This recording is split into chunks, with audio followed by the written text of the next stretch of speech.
Welcome, welcome, one and all, to the last International Comic Crusaders of 2020. What's going on, Dave? I don't hear you. And Chris, well, this is Al Mega with the usual cohorts of Chris Buse and Dave Elliott, which has magically disappeared for the moment. But he'll be back. No worries, because, folks, we're doing it again. And our last Not many people know this, but Dave is the original Mr. Miracle. Oh, look at him. He keeps escaping and coming back, bro. Let me tell you. So in our last episode, folks, number 28, we were talking about the Kirby Effect. And, of course, we also did cover a lot of the Marvel announcements. But, we really wanted to talk a little bit more about the King himself. So this episode is The Kirby Effect Continues. And we have two awesome presentations ready to go. That the two masterminds over here. And Chris, wow, the background is back. Your T-shirt is black. You just all I see is like a floating head. With well, that is in keeping with many Marvel covers. The floating heads. This is great. So, Dave is frozen again. Yeah, Dave freezes. My end. Yeah, it's cold outside. Oh, there you go. Yeah. He's slowly moving, folks. No worries, man. So, all right. So, I'll tell you what. Chris already knows. Oh. I'll start talking about. Let me go and see if I can sort this out. I'll be back. All right. Dave is experiencing some technical issues. Technology in 2020 has been abused, if you will. The bandwidth, huh? Everybody at home. So I think that's really part of the problem. It's a Sunday. Everybody's at home streaming something like Wonder Woman or Soul this weekend that came out, which has been killing it. Best movies ever. What I'm really looking forward to is seeing the numbers on that Wonder Woman. The difference between anyone that went to a theater and how many people viewed via the Max. Oh. Have you heard? Warner is not going to publish the numbers. They're going to not publish the numbers. Oh, this is going to drive Legendary crazy. Because I don't know if you understand what's going on with Legendary and bringing the Godzilla. You've seen that, right? June is coming in. June is coming to cinemas. They made a deal. So it's coming. June is going to cinemas exclusively. That's the deal with Legendary. And to keep Godzilla versus Kong on HBO Max, they're going to pay Legendary $250 million up front. They did it because Netflix had said, we'll give you $200 million. So HBO Max said, okay, we give you wow. How does HBO Max make that money, though? Because they don't have the same streaming subscriber numbership of a Disney. AT&T has $150 billion debt. Holy smack, bro. It's not going to work. No wonder they drop in the comics and the print with DC doing so much digital. They have 12 million subscribers on HBO Max. Disney has 80 to 90 million already. That's what I'm saying. Why didn't Disney step up and shell out that money? Should have bought Warner instead of Fox, huh? Yeah, crazy. That's crazy. So I was very curious about that. I understood that Legendary was still at least when I had read the articles, they were still in communication. So now wow. I think they reached a deal. I think they reached a deal because Warner doesn't want this to go to court because they will lose. Of course. But I mean, that's bullshit. The not showing the numbers, we need to see that. We need to know what works. Well, it's up to them. So, hopefully, the next time I do the podcast or the vidcast, we will not have any background noise because I will be going to my new studio in the garage with my Powerline kit. Hey, excellent. Is Powerline's kit a sponsor now? They better be. Yes, please.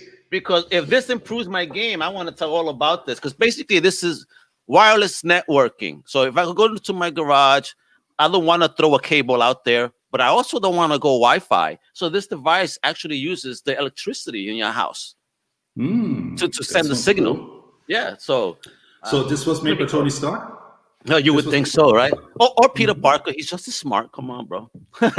Yeah. Or Moon Girl even.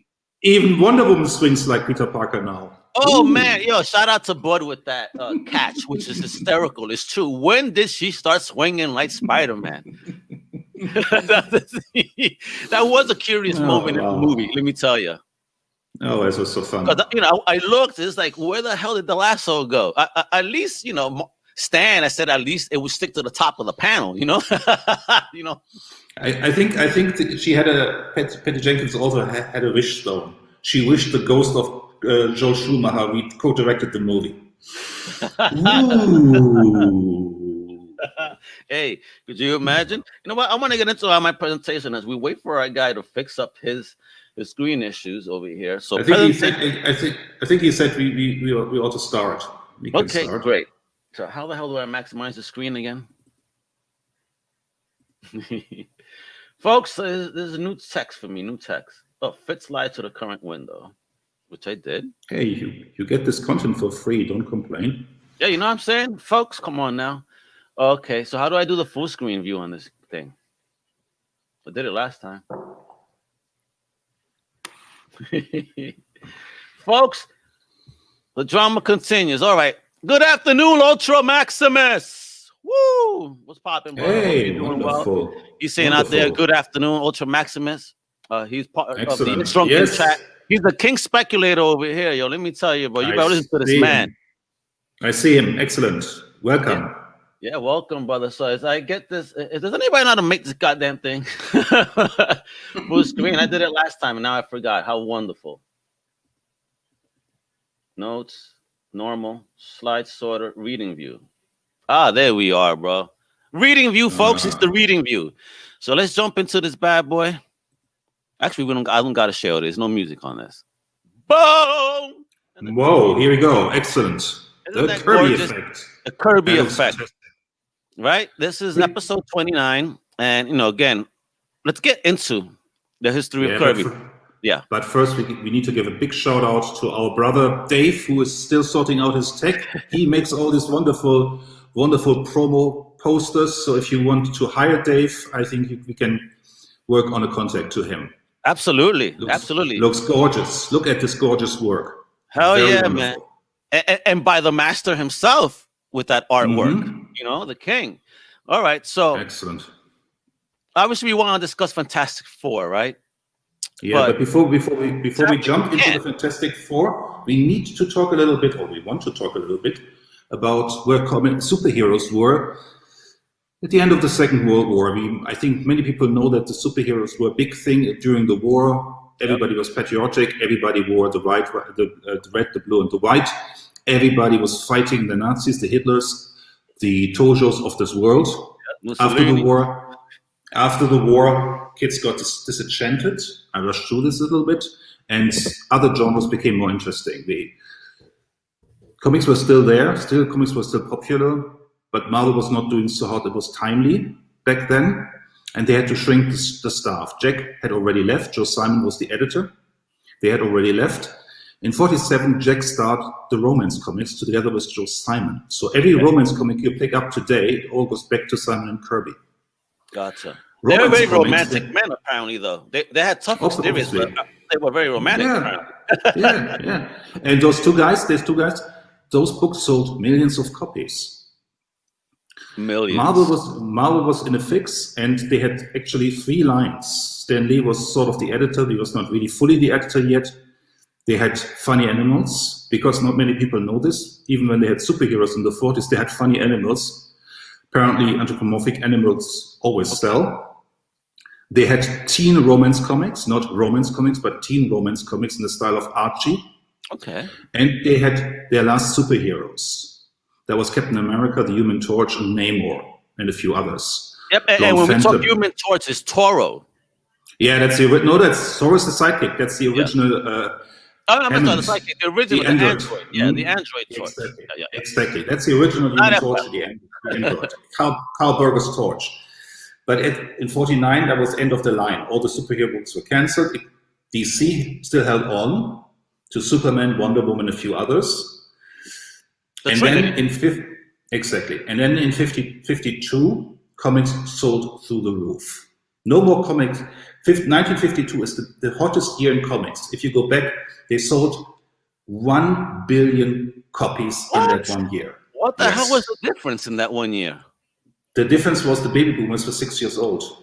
Oh, so you had a new generation of readers coming in. This was the days before the Comics Code. That was the days before television was really a thing. So comics were read by boys and girls. 52 was a really hot year. Horror comics, crime comics was all the rage. Okay. What had happened in 51 was that Martin Goodman, the boss of Timely Comics, said, I do my own distribution company. He called it Atlas. Oh, wow. All the comics we know as Atlas Comics, they were actually Atlas was not a publisher. It was a distribution company. They distributed exclusively the Timely books, and they called them Atlas. The problem was when in 54 the comics, I need to go back. So what happened in between 51 and 52 was that Goodman, in order to have the economics of scale, told Scales then, comics are selling again, we need to expand the line from 15 books to 60 books. Damn! God damn! That's a huge jump. And what was Stan doing, he was saying, okay, we have horror books, we have the romance books, but I want to bring the superheroes back. And he hired Carl Burgos to do the Torch again. He hired Bill Everett to do the Namor comic again. And he asked Kirby, and Kirby said no. Why? Kirby said why? Exactly, because he was doing his romance books. Okay. And the thing was, John Romita took on Captain America. And the guy, it was not Stan, the guy who wrote Captain America, he was the guy who brought in all the Cold War stuff. Cap was fighting the communists now. He had never been frozen in ice. That was a continuation of the original series. Okay. It was a fellow named Don Rico. Don Rico wrote a couple of scripts for Timely. He wrote a couple of scripts for Marvel. He is the co-creator of the original Daredevil from the 40s. Nice. And he's the co-creator of Marvel's Black Widow, because he wrote 3 scripts in the 60s for Marvel. And 2 of those scripts are Tales of Suspense 52 and 53, which introduced Black Widow. Stan dialogued the books, but Don Rico came up with the story. So Don Rico is the co-creator of the Black Widow. Isn't that fantastic? That is crazy. So, and here's the other kicker. They brought back the Human Torch, they brought back Namor, and they brought back Captain America. The Human Torch lasted for 3 issues. That's it. Captain America lasted for 3 years, where they tried them out in an anthology book first, young men. They had a few stories there. Then you know how it is. Then a solo book lasted 3 issues. On the Human Torch, it lasted 3 issues on Captain America. Namor lasted 10 issues. Why? Because you had a lot of girl readers, and Namor was nearly naked. Plus, the dashing prince from the undersea world. Exactly. And I will talk about this in greater detail in my upcoming column, where I talk a little bit more about Bill Everett. But so the superheroes were dead again by 52, 53. Damn. Comics Code happened, tabula rasa. Sales went down. Stan had to let go Carl Burgos, Bill Everett, and other guys. He had only 5 or 6 people left. And then the most catastrophic thing happened. Many people don't know this, because with less sales, with less books to push out, Atlas as a distributor made no sense anymore. Okay. So Martin Goodman closed down Atlas Comics or Atlas Distribution in 56. He signed up with a new distributor, and they went out of business after half a year. Damn, half a year. He had no distribution, and nobody wanted to take Martin Goodman on. So for 2 months, what was to become Marvel Comics had no distribution in 57. Crazy. He went to the only company that would have him, and that was International News. And International News said, well, sure, we distribute your books, but we have this sister company called DC Comics. Oh, shit. Nice. So you will be limited, henceforth, if you sign with us, to 8 books a month or 16 bi-monthly books. And he signed on. And that was the status we had in 57, 58. And that was the time, 56, Kirby went to DC. Kirby worked on Green Arrow. And parallel to the first issue of The Flash, Kirby created the Challengers of the Unknown. I think Dave wants to talk a little bit about that. But here's the interesting thing. When Kirby worked at DC, he had an editor called Jack Schiff. Jack Schiff was the editor of the Batman books, but he was also editing some other books. He was also editing, he shared editing duty with Julius Schwartz on Showcase. Okay. And he said, well, sure, Jack, you can do this. And when he saw the challenges of the unknown, he said, well, basically, I have this guy who's asking around for a science fiction newspaper strip. I recommend you to this guy. And Jack said, oh, that's cool. Jack got the job, which was Sky Captain. And then Jack Schiff said to him, yeah, but basically I referred you. So this is sort of, you struck a deal and you are going to pay me royalties for every strip you do. Oh, wow. And Jack said, we never agreed on this. He said, no, well, basically, I'm the editor at DC. I recommended you. I get royalties. Wow. And Jack was worn down and he said, well, basically, I'm going to pay you a percentage. And then Jack Schiff said, well, basically, I want this money net and not gross as you offer. And Jack said, well, fuck you. Punched the wall, and he was fired from DC. Wow. He went to Stan because nobody else was willing to take him because we were in a downturn still. And the thing would have been, under most normal circumstances, that Stan would have said no to Jack because he had only 8 books. But Stan had only one friend in the comic book industry, artist Joe Maneely. And he and Joe were meeting each other socially. Joe would come out to his house on Long Island, have drinks there. And one night in '58, he had a drink, drove back, you know how it is, from Long Island, took the train. He was slightly intoxicated. And back in those days, you had to be careful when you crossed from one car to the other on the train. And as he was crossing from one car to the other car, his glasses dropped down. And he was a little bit drunk, nailed down, and got crushed between 2 cars. He died. Holy smacks. And this is the reason why Stan said yes to Jack, because he had a seat available. Wow. The other artist, Matt Baker, died. You know, everybody knows Matt Baker, and if you don't know Matt Baker, Google him. He's one of the first and one of the most famous African-American artists in comic books. He died in 59, in his 40s from a heart attack. Wow, in his 40s, Jesus. And you know what artist took his spot? Not Ditko, because Ditko was still around, was at Marvel already. Don Heck, because what? Stan had to fire Don Heck, and Don Heck got Matt Baker's spot. Wow. And now you had Ditko, you had Kirby, and you had Don Heck. Jesus Christ, what a team! But before we go there, I think Dave wants to talk a little bit about the challenges of the unknown, because that's the book Kirby did at DC before he was ousted. Yeah, but oh man, what awful circumstances to, you know, when you think about everyone has their own sort of vision of the beginning of Marvel, and everyone just sees the more popular version is Jack Stan needing. Your audio's a little weird, Dave. Is it? Mm-hmm. Yeah. It was scratchy. Yeah, static. Any better? Nope. It's like a static, like aliens are trying to communicate with us. I think even the aliens watch ICC. Thanks for watching, aliens. That's probably why I've been having such trouble connecting. I'm telling you, they're over your house, bro. They're trying to stay tuned. They don't have YouTube in space. Probably next door. No, I think the idea of this picture of Stan Lee sort of desperately needing these artists to launch a new venture, but the reality being the only reason we have Heck and Jack Kirby is two of well-known artists passed away due to unfortunate circumstances. So yeah.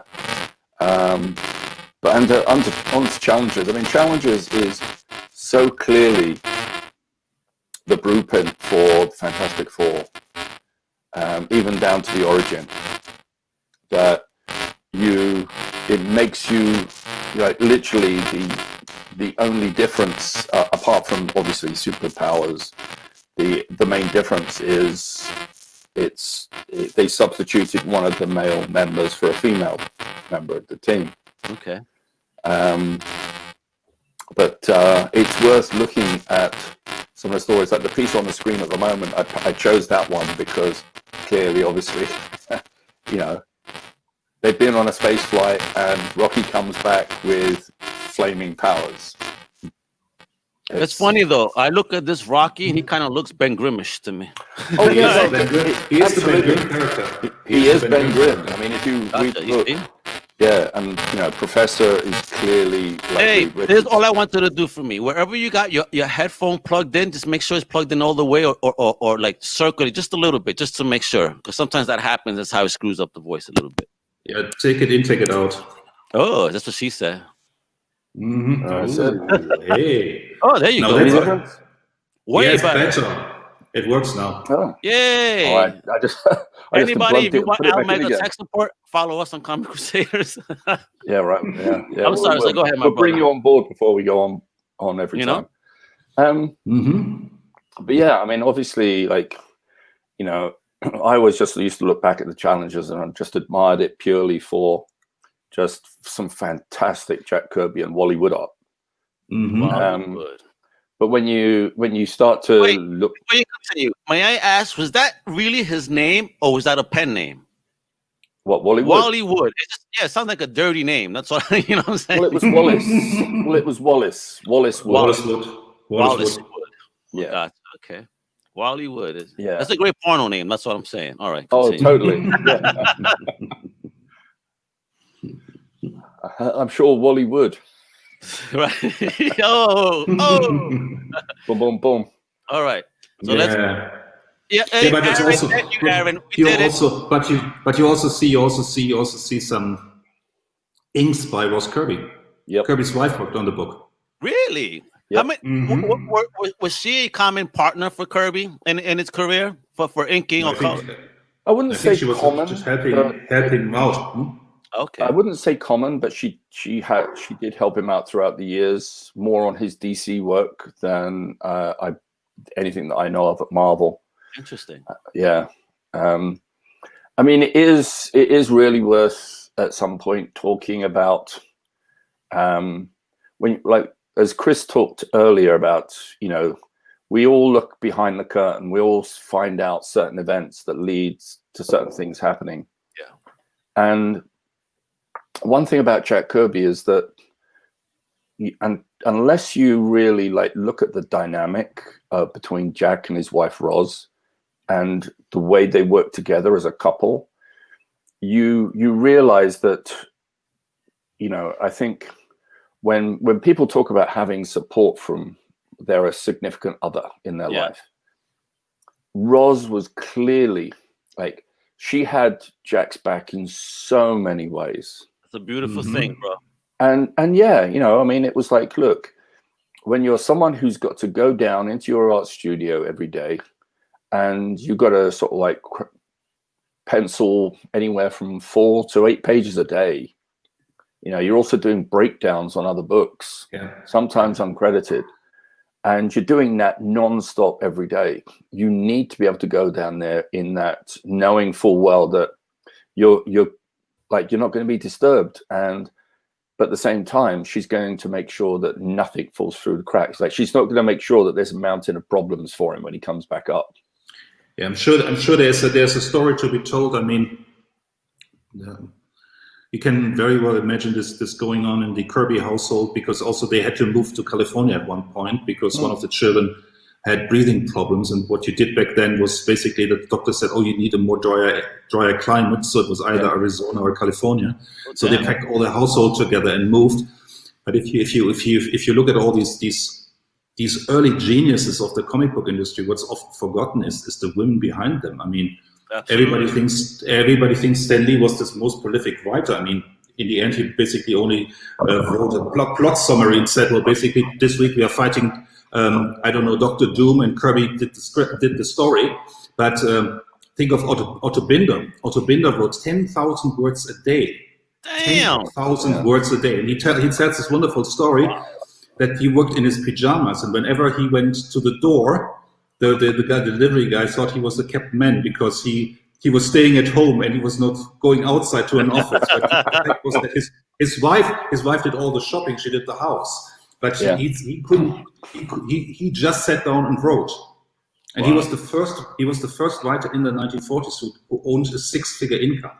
What? Right. 6 figures in the 40s for writing?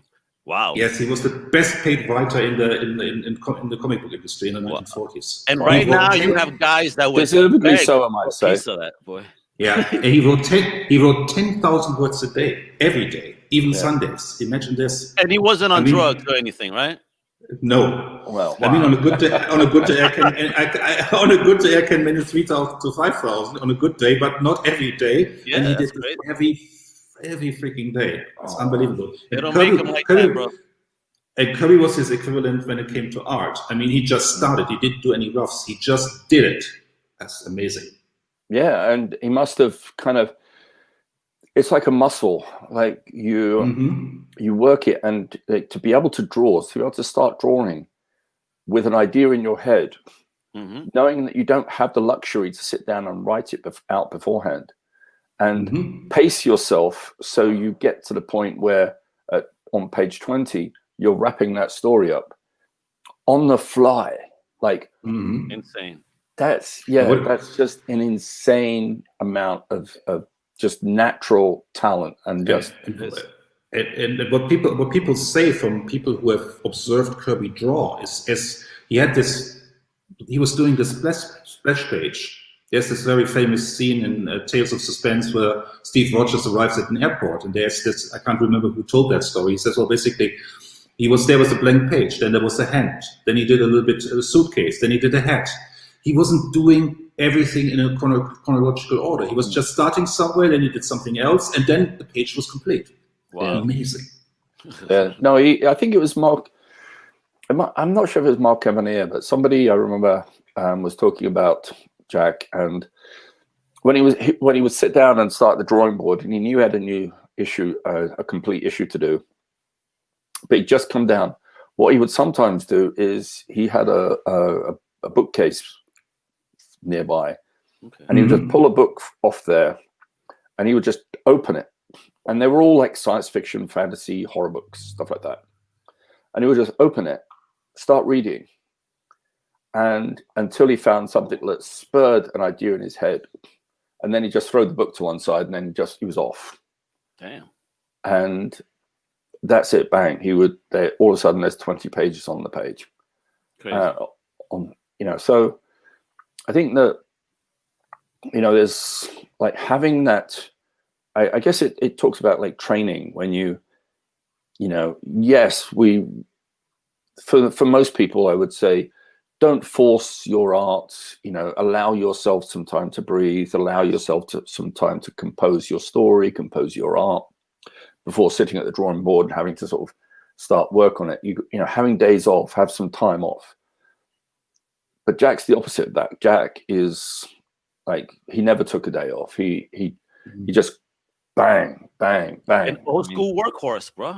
Yeah. I mean, when, there's that classic, during Jim Steranker was doing 3 issues of Captain America. And after the 2nd issue, they all knew that he wasn't going to be able to deliver the 3rd issue on time. So Jack came in. Was it because it was just a very slow process for Jim? Jim's obviously Jim just isn't prolific anywhere near the way Jack Kirby was. Gotcha. So for Jim he found with Tales of Suspense, he could handle 10 pages a month of Nick Fury. A month. Yeah. That could do that shit in an hour. but in all fairness, I mean, we need to put this into perspective. He did 10 pages of Strange Tales, actually, but he was writing, he was penciling, he was inking, and he was doing the color guides. Oh damn, he's doing the majority of the work. Well, actually, Joe Sinnott was doing the inking on his Captain America. Yeah, on Captain America, yes, but not on Strange Tales. Yes, I know. The 20 pages, that was too much. That broke his back because that was double the page load. Yeah. So what happened in that instance was, Jack gets the call. Hey, Jim can't deliver it. we need you to do the next issue. So he goes, what ended up at the end of the last issue? Oh, it looks like Captain America's been killed. Okay, so you need me to bring him back? No. Basically, Jim's going to do that in his issue. We need you to tell a story in the middle. Wow, and so he's like, oh, okay. And he comes up with that whole, it's Tony Stark recording Captain America's life story. And so we get the origin of Captain America. We get the flashbacks of his entire history, his past. And Tony Stark sort of closing the door on the Captain America file, believing, wait, okay, Cap's dead. And setting it up for Jim Lee to carry on exactly where he left off without any interruption. And Jack did that over a weekend. But here's the interesting thing, because I was talking earlier about that Marvel was held down to basically 8 books a month. But when they began selling more books, when the superheroes came back in 61, Goodman went to the DC's distributor again and said, basically, we are selling more. It's good for everybody. What can you do for us? And they gave him 3 books more. So Marvel was at 63 books. Marvel was at 11 books. Okay. And Stan had 3 more books, and he went to Jack. And he said, Jack, I have 3 more books. Can you do 3 more books? And Jack said, well, basically, I'm already doing Fantastic Four. I'm doing Thor, and I'm doing some other stuff. I can do 1 more book. And he said, well, basically, let's do the X-Men. They did the X-Men, but Stan said, well, basically, can you not do another book? And Jack said, well, basically, I do 1 more book if I can do the book I want to do. And Stan asked, so what book do you want to do? I said, I want to do a war comic about the Second World War. And that became Sergeant Fury, so Jack did that too. And then he had 1 more book to go, that became Daredevil, and Jack co-created Daredevil, but he didn't do the art. But there was, in fact, a 4th book Stan needed an artist for, because what had happened in 63, the Incredible Hulk got cancelled. Yeah. So the 4th book became the Avengers, and who did the first 8 issues, or first 8 issues? Jack. Jeez. So it was basically Stan going to Jack and say, can you do 2 more books? And Jack said, well, I can do 1 more book. And then Stan said, well, basically, what kind of book would you like to do? A war book? Do that war book, so we have 1 book more. Yeah. Crazy. Let's go to the slides, right? Because we jumped many years ahead and almost got into where the slides will eventually lead, right? Yeah. Yeah. So we have this, where am I next? This is around the time the Flash came back. So this is the art Jack was doing. If you think of the early Flash, if you have ever seen the early Flash, go to Showcase 4. That's Carmen Infantino in his prime. And you see the sleek art. You know Jill Kane's Green Lantern. That was around the same time. The Challengers of the Unknown premiered in Showcase number 6. That's 2 issues later, after the Flash. Judith Schwartz didn't like Jack Kirby. I want to know something here, because something that Dave said, he goes, basically, this is the Fantastic Four with the one male replaced with a female. So which one of these is Sue? Well, basically, Ace Morgan is the closest to being Sue Storm. Okay. Yes. And basically by virtue of blonde hair, so Rocky is clearly Ben Grimm. Yep. And Professor Haley clearly Reed Richards. Red Ryan, the younger member, is clearly a Human Torch. Johnny's exactly. Yeah. So cool. And even though in the early issues, Sue Storm was portrayed as just,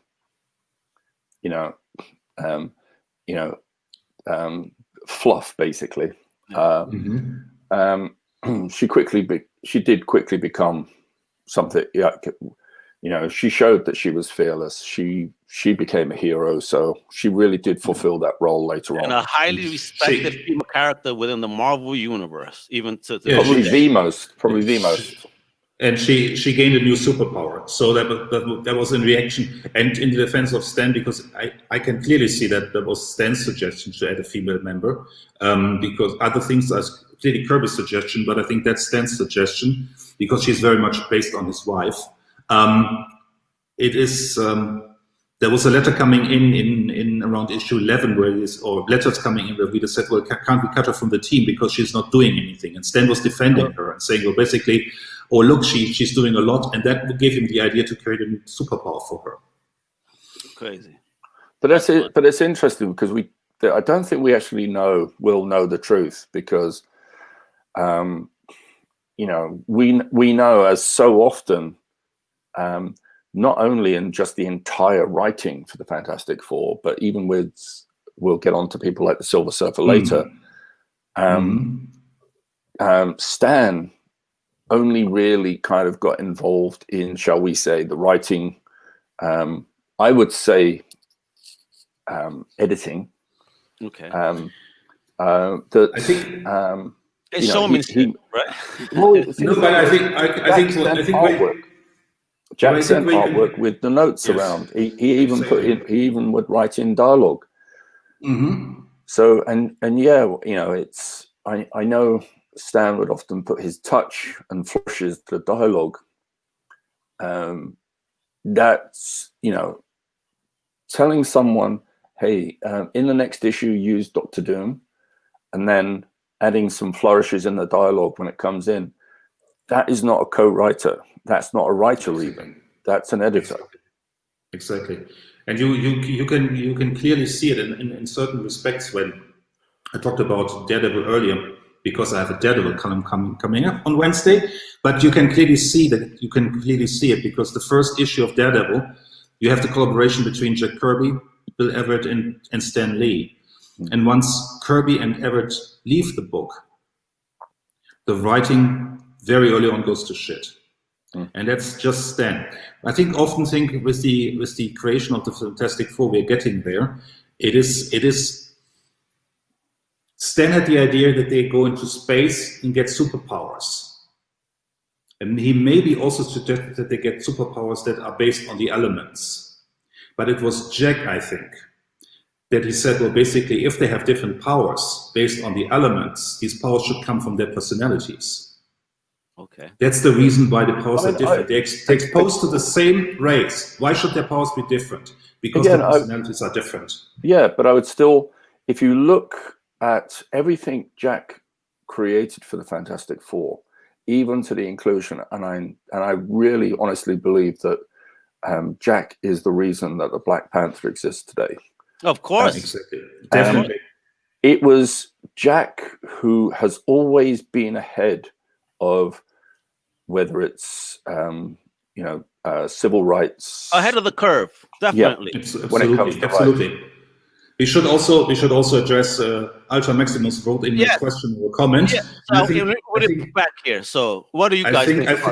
I think what we should do, he's mentioning Red Raven, thank you for your comment, is we doing this, in a way we're doing this backwards. We started with the 70s, now we're going to the 60s. We should cover the 50s in one of our next video casts, and then go to the 40s and discuss Kirby's work in the 40s. Then we talk about Red Raven and all the original characters he created, because he also created a very early version of MODOK in the 40s. Yeah, I mean, he created Blue Bolt, but it is, I mean, it's funny, like, as Ultramax sort of points out, like, Red Raven could easily, easily today include Red Raven in the Eternals. Absolutely. You know, it's just that either, or you could say Red Raven was one of the Inhumans. And for those that are curious about Red Raven, look. Wow, that was quick. Here you go. Yeah. Excellent. Look at that.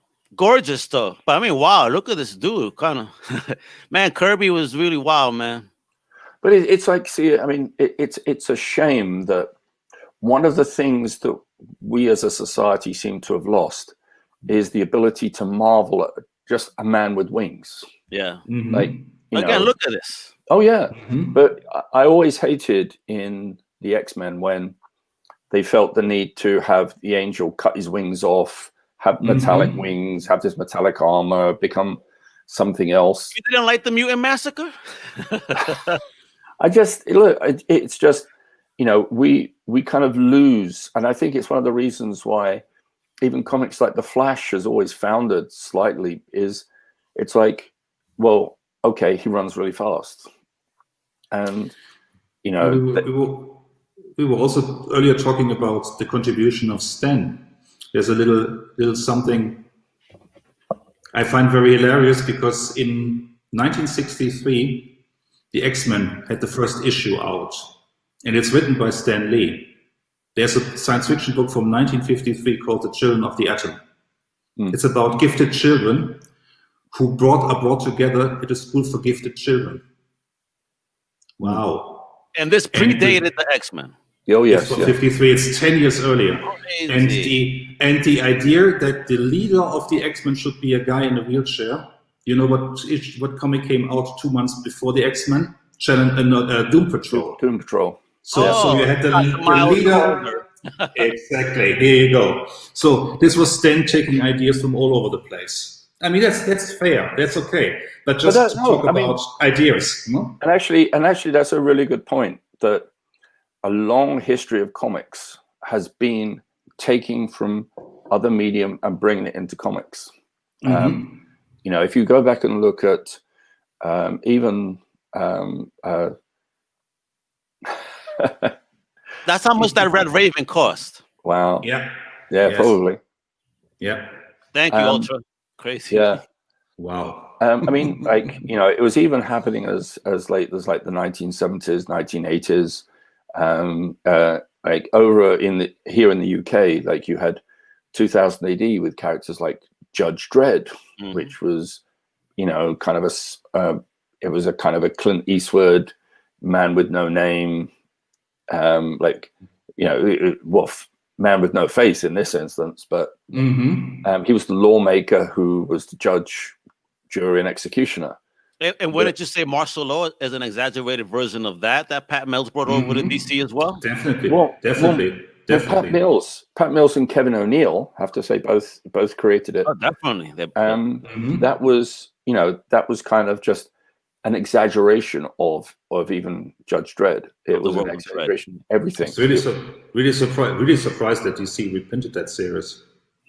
I was happy to pick up that first issue. I bought it for 50 cents, the first issue, like last year. I was like, what? They left this here? I remember buying that first issue. Yeah, I remember buying that first issue when it came out. But DC recently reprinted all the issues, even the special issues. Very cool. Really? Oh, cool. And it's very interesting because they also make fun of the Legion of Superheroes. They do a lot of things there. It's quite an interesting book. Yeah, I mean, martial law in the early issues managed to lampoon everybody.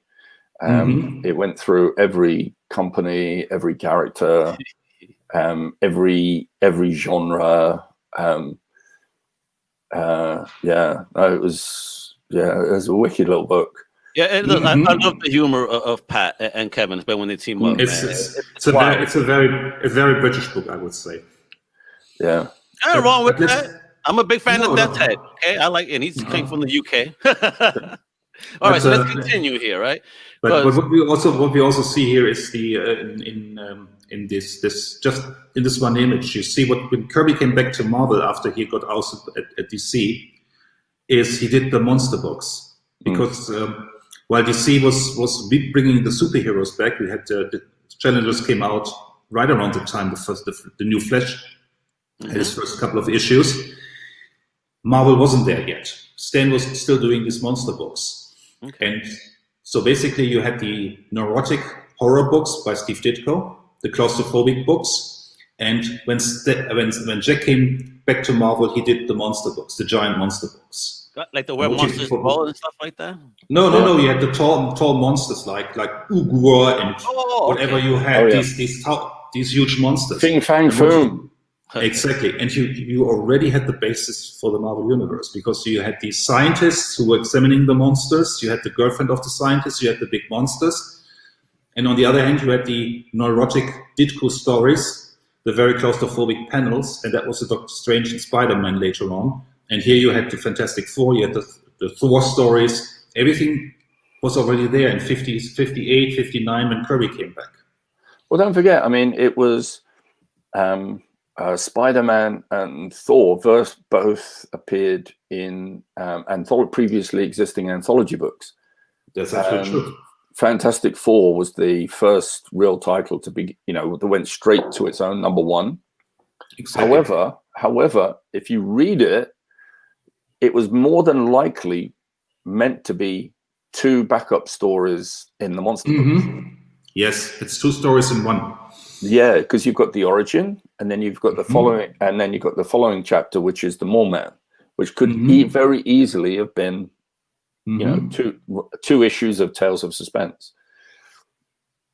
There's this great what if where they basically do the second part again without superpowers, and that's Challenges of the Unknown. That's very Challenges of the Unknown. Yeah, well, John Byrne did that with. He did a what if. That was a cool issue. I do have a question though. What type of underwear does the Thing wear? When you think about that, you know, when he turned into that, the only thing he's still wearing is his undies. Well, he's got Reed's Unstable Molecule underpants. Hey, but look at this classic cover, man. The cop didn't want to get involved. If you see him back here, he's on the corner. It's like, oh, snap! Let me not save these people. And the only one with visible power set is you know, the Torch. So in this world, were people aware of Toro? And was there any time in the story where they confused? Not at that point. I mean, not Toro, the Human Torch. You know what I mean? I think they were not thinking about that. In this was a new universe. Later they brought the android back in annual number 4, but the reason Stan brought the original Torch back was to retain the copyright. And that's it. Gotcha. That's the only reason why he brought him back. But basically, because Carl Burgos was challenging the copyright, and they said, well, we put him in this one issue, and then they closed the cave where he was found and said, well, we don't need him anymore. But they just brought him back for that one issue. Gotcha. All right, so we have the classic cover, and then here, as people turning into monsters, huh? Yeah, exactly. Yeah. But what you also see here, this is the interesting thing, and this is also going back to the 40s, is what made the Marvel comics very early on so different was that you had, when you look at the DC comics, you had the confident heroes, you had the police scientists, you had the jet pilot, they were clean-cut Kennedy men, pre-Kennedy men, because Kennedy was later, but you get the idea, the people with the right stuff. Yeah. What you have with the Marvel books is two things that are different. You have a much more realistic setting. This is New York. You recognize the neighborhoods when you see Spidey swinging over the roofs. That is neighborhoods you know if you are from New York. And the other thing was, these are heroes who don't want to be heroes. These are outsiders before they are heroes, and they are still outsiders. But this is something that is very often credited to Stan Lee. But if you go back to the 40s, it comes from Carl Burgos, it comes from Jack Kirby, it comes from Bill Everett, because all these three characters, the android who was a hero, but not a human being, was an outsider. Nemo was a fish out of water. Literally. And Kirby and Steve Rogers was an outsider. He was an outsider before he became Captain America. A man out of time.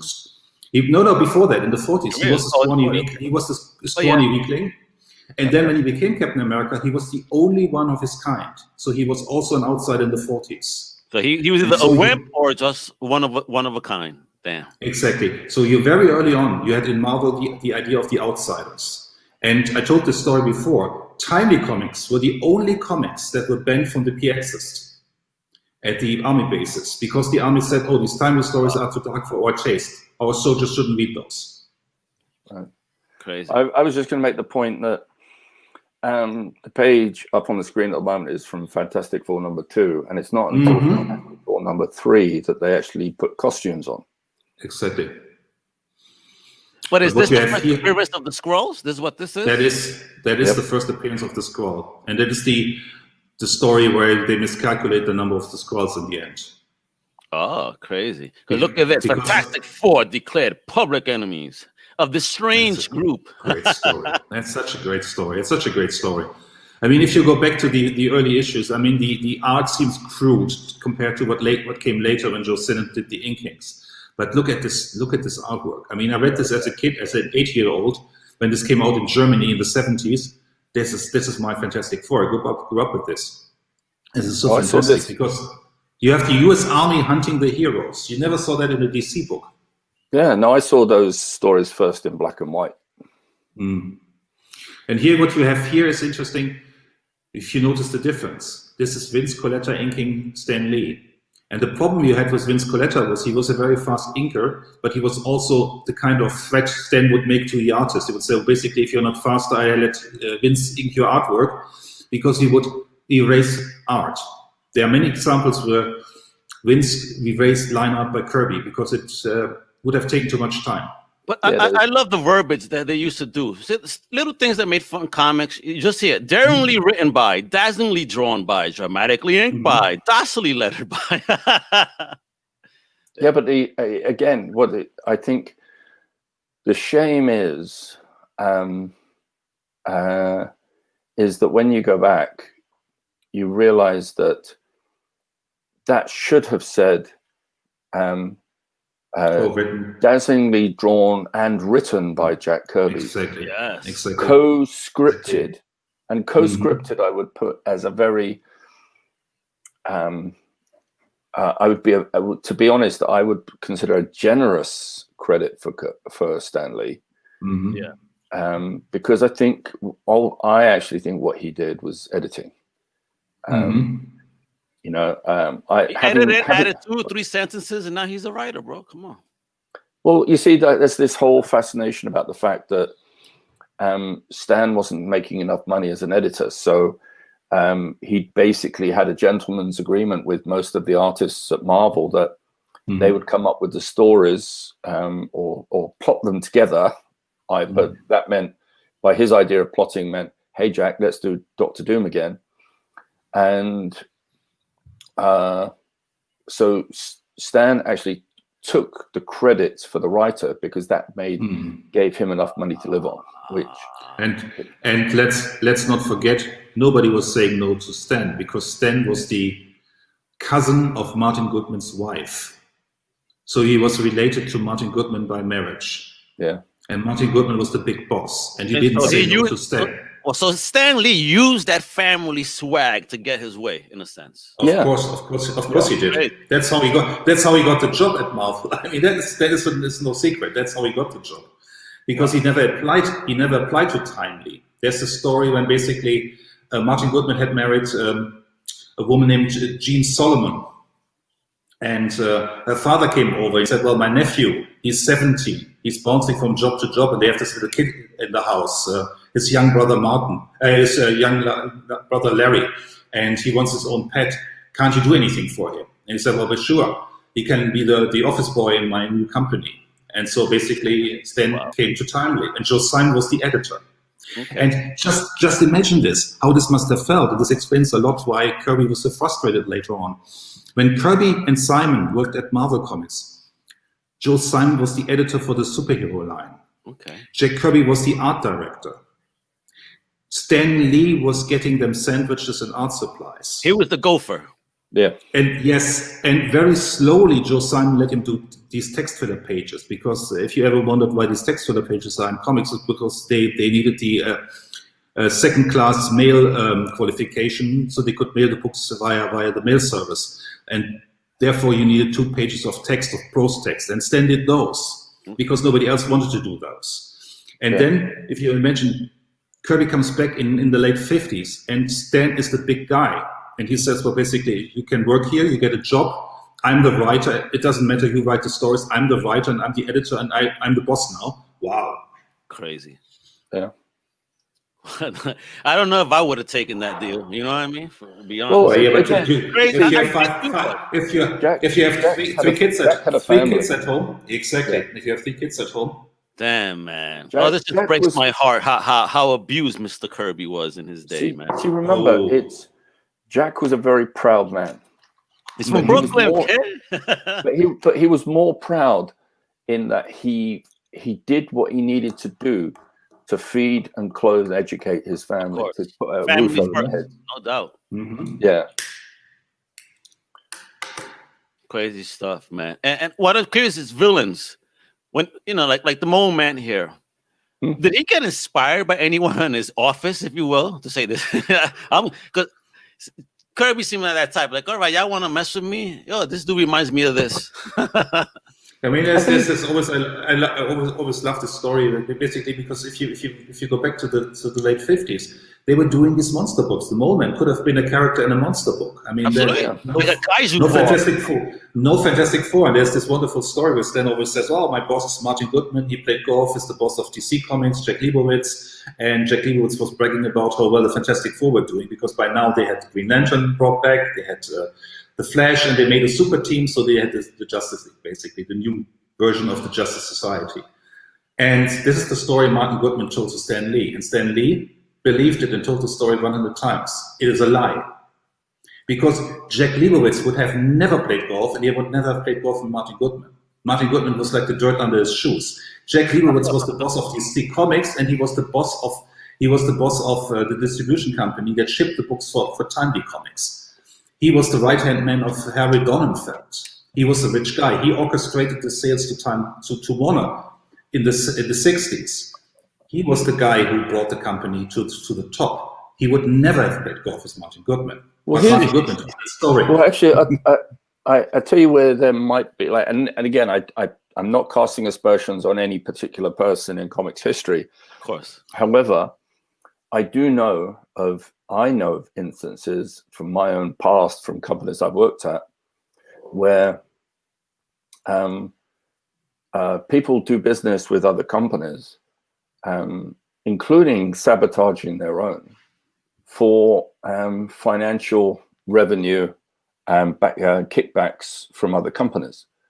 Oh, that came with Jack Leibowitz. That came later, when he stole the company under the son of Harry Donenfeld. That came later, but not. Oh yeah, but you see, if he thought that he could get a cut of Marvel Comics as a backhander, that might be why he's actually had played. No, he kept Independent News kept this Marvel too long under the 8 books a month. That changed only in '63.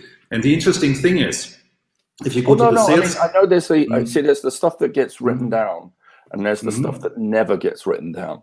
And I'm not saying that there's this actually. I'm not saying this actually happened, but I've seen it enough in other places where it could have, where someone who clearly he cut out Donenfeld to get the company, to get DC. He's not. It's not below him to try to do something with Martin Goodman to get a piece of Marvel Comics. And they already had that. But the thing is, him personally. I'm not talking about for the company. I'm talking about. Oh, I see. Personally. I know what you mean. But the thing was, Jack Leibowitz was filthy rich. He didn't need those 8 books. He was filthy rich. But maybe. I'll tell you maybe. What. All right. I'll tell you. Right. So when I worked at Penthouse, the production, the director of publishing or printing production, he eventually got caught after several years and a lot of years. Okay. He was getting a kickback from the printer. Whoa.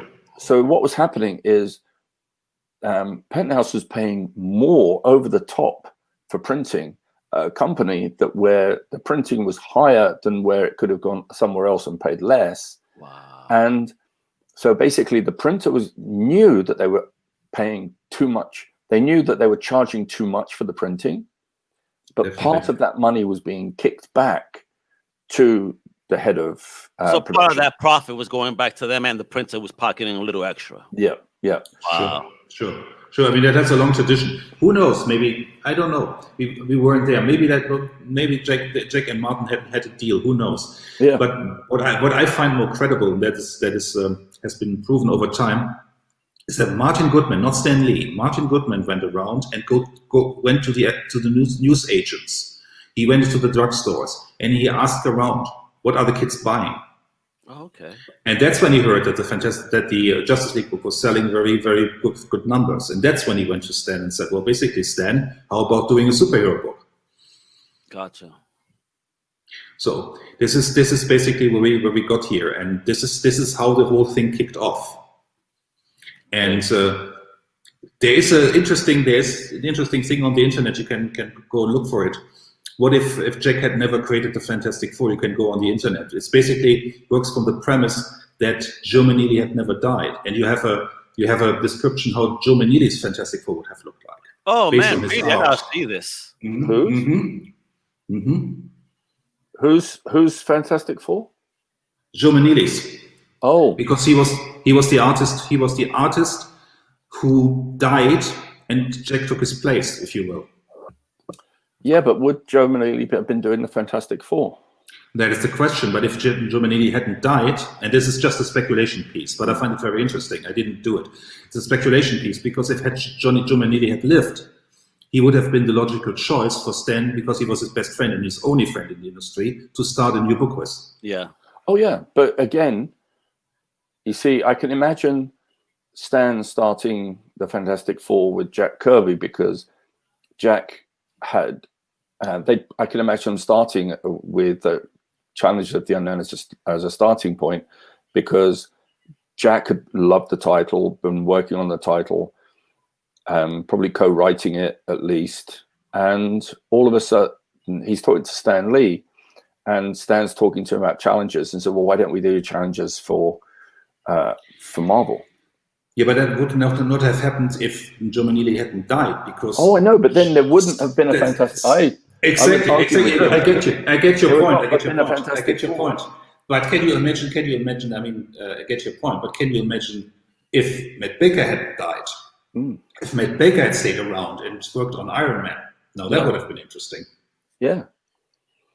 Well, all these young men lost their time, but that's what gave us the greatness of Kirby. I mean, yeah, both of them were very gifted artists. Yeah. Yes. And there's many more who died very young. I mean, this is a very, very strange industry.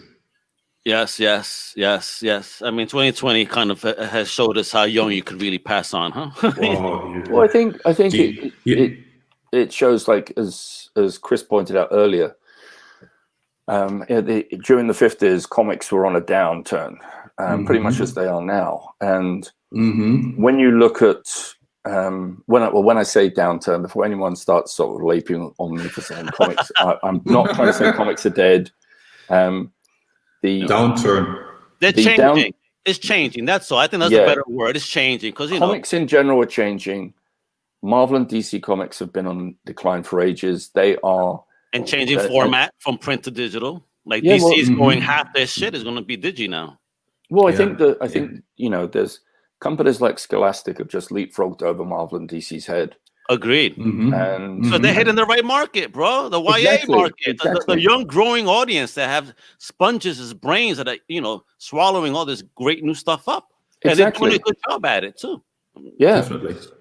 So, I mean, I think we talked about this many times, and I think Dave also made the point that comics back in the day were for kids. Yes. And Scholastic is targeting that audience, and they're very successful with that. And right now, it's only the adult kids that are beefing about things.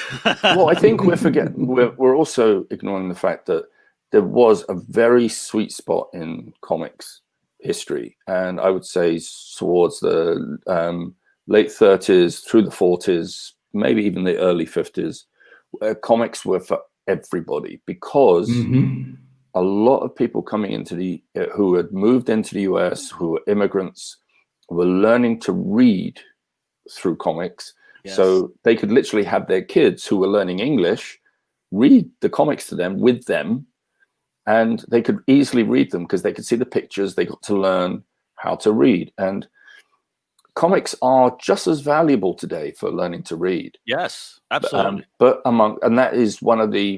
That's one of the big benefits that Scholastic have recognized is it's not so much about just keeping your IP alive. It's also about there's a service your book should also be doing as entertainment, and there is an educational component to it. And it's not necessarily about facts and figures, but it's about inspiring kids to read. I mean, if you look at the, if you don't know the early Flash stories, I can always, because I always thought, this old books from the 50s, how good can they be? Go back to the early Carmine Infantino stories, and the writers, Robert Kanigher and John Broome and Gardner Fox, they incorporated lessons for the kids. The Flash was all about science. They always had the hero come up with a gimmick that was science-based. So they wanted to educate the kids. They would say, okay, if you do this and you do this, then you get this result. And did you know, if this happens, then this happens. And they were really into educating the kids. And also these are great books.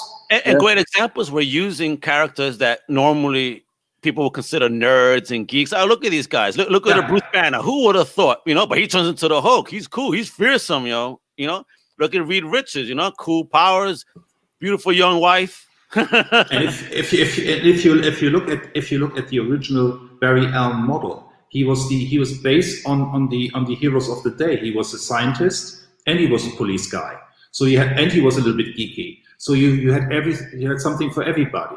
And his girlfriend later, and his girlfriend later, his fiancée and wife, she was a journalist. So he had an inspiring character for the girls as well. So this was an interesting character models they used there. So who were they trying to educate when they created the mole? the ugly ones, the unloved geology. See, geology. Yeah, there you go. Underground caverns and all under New York. We have the Mole Man apparently, and his. Here goes your flat Earth. Here goes your flat Earth theory. Again, total entertainment. There was a little bit of science, as in we, just in the same way as we knew very little about space at that time. We actually also knew very little. It's amazing what we've learned about our own planet since 1960. And we still don't know much. Yeah. But we do know that if you go down, you don't have to go down too far for the Earth to start warming up very, very quickly. And we do know that there's giant caverns all across the globe underground. And who lived in them? If anything lived in them. But yeah, it could have done. Sure. Come on, I think aliens are both from within and up above. Oh no, see, all those survivors of Atlantis, they just decided, we're going to go underground. They went to a cavern, bro. Absolutely. Yeah. And they turned green and became the Mole Men's fucking pawns in Yellow. Yellow, yeah. They became the pawns of the Mole Man. Don't you curse? The sponsors don't like that. Yeah, apologies. I try to stop myself. But yeah, we had the Mole Man introduced early on. Yeah, first issue. Very first issue. But as Chris has alluded to, it's like Mole Man is a natural fit for the big monster line. Like here's this man who lives under the ground who controls these giant monsters. Yes. Imagine like the first Kid Kaiju. Well, no, think about him. The kid that controls the big monsters now. Think about him more as the Pied Piper. Oh, giant monsters. Yeah, but also if you go back to the cover, I mean, it's a huge monster you see on the cover. The heroes look very small, and this could have been a monster book from the Tales of Suspense line, where you saw Rugu and Dor and whatever they were called, and there was always the small people, the big monster, and there was always a one and done. And here you had basically the same structure, but you had heroes with powers, and they didn't have any costumes. Yeah, it's also very Godzilla-ish for me. You got this giant monster, but here's the answer: humans are superpowered. Exactly, but are the humans not also monsters? And this is the interesting thing here. True. Let's get into the next monster that appeared. Right? I mean, one of the greatest villains of all time. Fantastic character. I mean, I think we've talked about this quite a bit. But was this a joint effort between Lee and Kirby, or is this all Kirby, all Lee? Or do you really think this would have? I don't think there's anything of. I can't. There's nothing that says any of the characters created in the Fantastic Four are all Lees. Okay. There's nothing. I can't think of anything. Doctor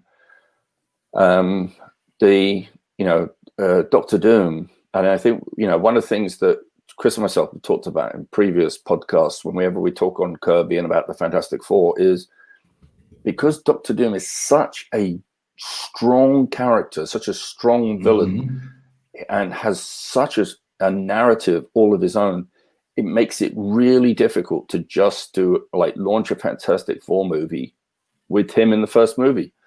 You need a whole movie to just introduce Doctor Doom and tell his backstory. Exactly. Treat him like Doctor Strange. Give him his own movie, but have Reed Richards in that story because he's part of it. He's part of his story. All right, But I have a question for you here, guys, because of Doom. Because something that just piqued my interest. I'm looking at him; he has a pistol by his side. Yeah. Now you got this guy that knows magic. He got an armor and all. Do you guys know why he carries a gun? He uses Yes, it. very obvious. No, it's also very obvious because it's if you look at him, he's based on the Nazi villains of the Kirby worked on with Captain America. And if you look at the SS, they always had this gun and they always had the gun at this position. Yeah. So he's very, very much influenced by the Nazis. Gotcha. Because somebody here says it's because in case he runs out of mana, M-A-N-A, and because he read the evil overlord list, which means he also has a second gun stashed on him somewhere.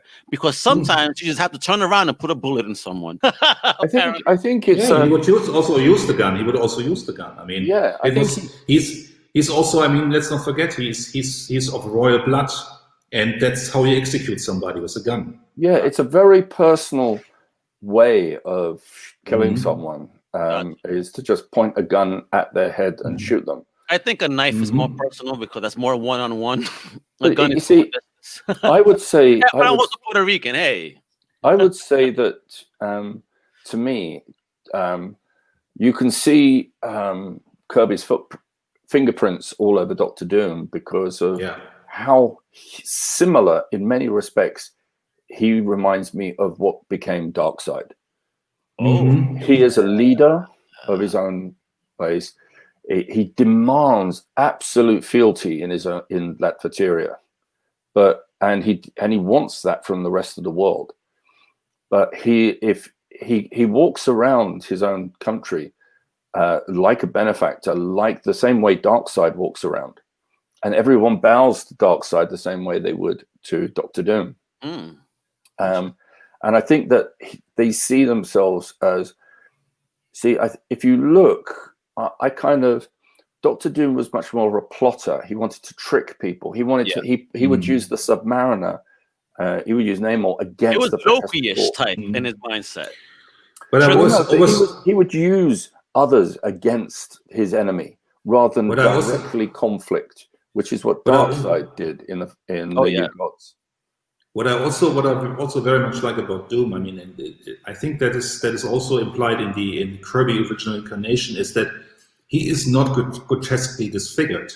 I think he has a small scar, and to him, this ruins his perfection. And I really like this. Because he's a beanhead, little small head. He needs to wear. No, he's extremely vain. And he strives for perfection, and the little scar for him is a huge scar. Jeez. It's like a guy who has one pimple. He's very self-conscious about it, and nobody else notices this thing. Basically, he's the ultimate prudy boy. Exactly, and this fits his character. But this is also what Kirby perceived in the men around him, least of all Stan Lee. And there is this vanity, and I think Kirby was not vain, but he understood vain people. Okay, so I want people to see the example of what it is that Dr. Doom is hiding behind that mask. Now, I found this now. This is from a current iteration. It's not Mr. Kirby, but peep this. This is what he's hiding. There's also a very gross Hickman picture. This is closer to what I think Kirby has found. Exactly. Based on what you're saying, this is something for me. It's not a huge scar or anything. It doesn't really mess up the grill, but it's something I guess would affect someone with that mindset. There is I'm looking for it now. There's a great redone by John Byrne, where it's basically he has this little scar, and then he says, well, basically my face is wound anyway, give me the hot mask. And then he completely goes whole hog in. And that fits very nicely to his character too, this version of John Byrne. Yeah, there was a drawing that Jack Kirby did where literally he did a drawing of Doom with his mask. He's taken his mask off, and underneath it, you just see this little tiny scar. And it's on his cheek, and it's only on his cheek. It's not across his eye. Look at the screen. Yeah, no, I see that one. Look at the reaction of the individual, making him seem like he was very hideous. That's Don Blake, isn't it? Is it? I think it is. Yeah, but it's all a matter of suggestion. If you trump it up, I mean, you will see it as a big scar. Gotcha. But it's all in our imagination. It's an interesting thing. It's an interesting mind game.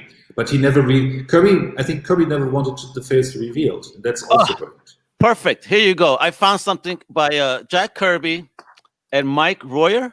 I hope I pronounced that. Mike Royer is his main ink on the fourth wall. And here we go. This is the vision of the face, Kirby's version. Yes, that's the one I was talking about. Yes, exactly. Look at this.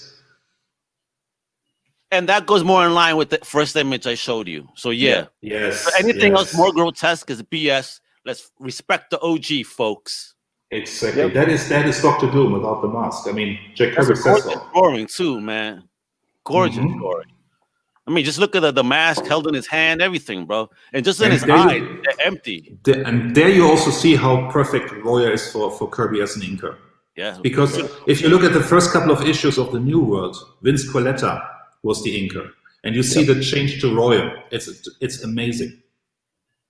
So night and day?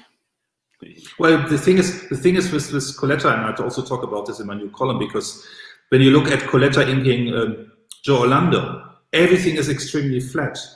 Yeah. You have artists who need depths, and Kirby needed depths. But if you have an inker who doesn't know how to do depths, then you have very, very flat artwork. And look how deep this artwork is. This is inked by Joe Sinnott. This is much better. This is gorgeous. I want this on a poster without the word bubbles.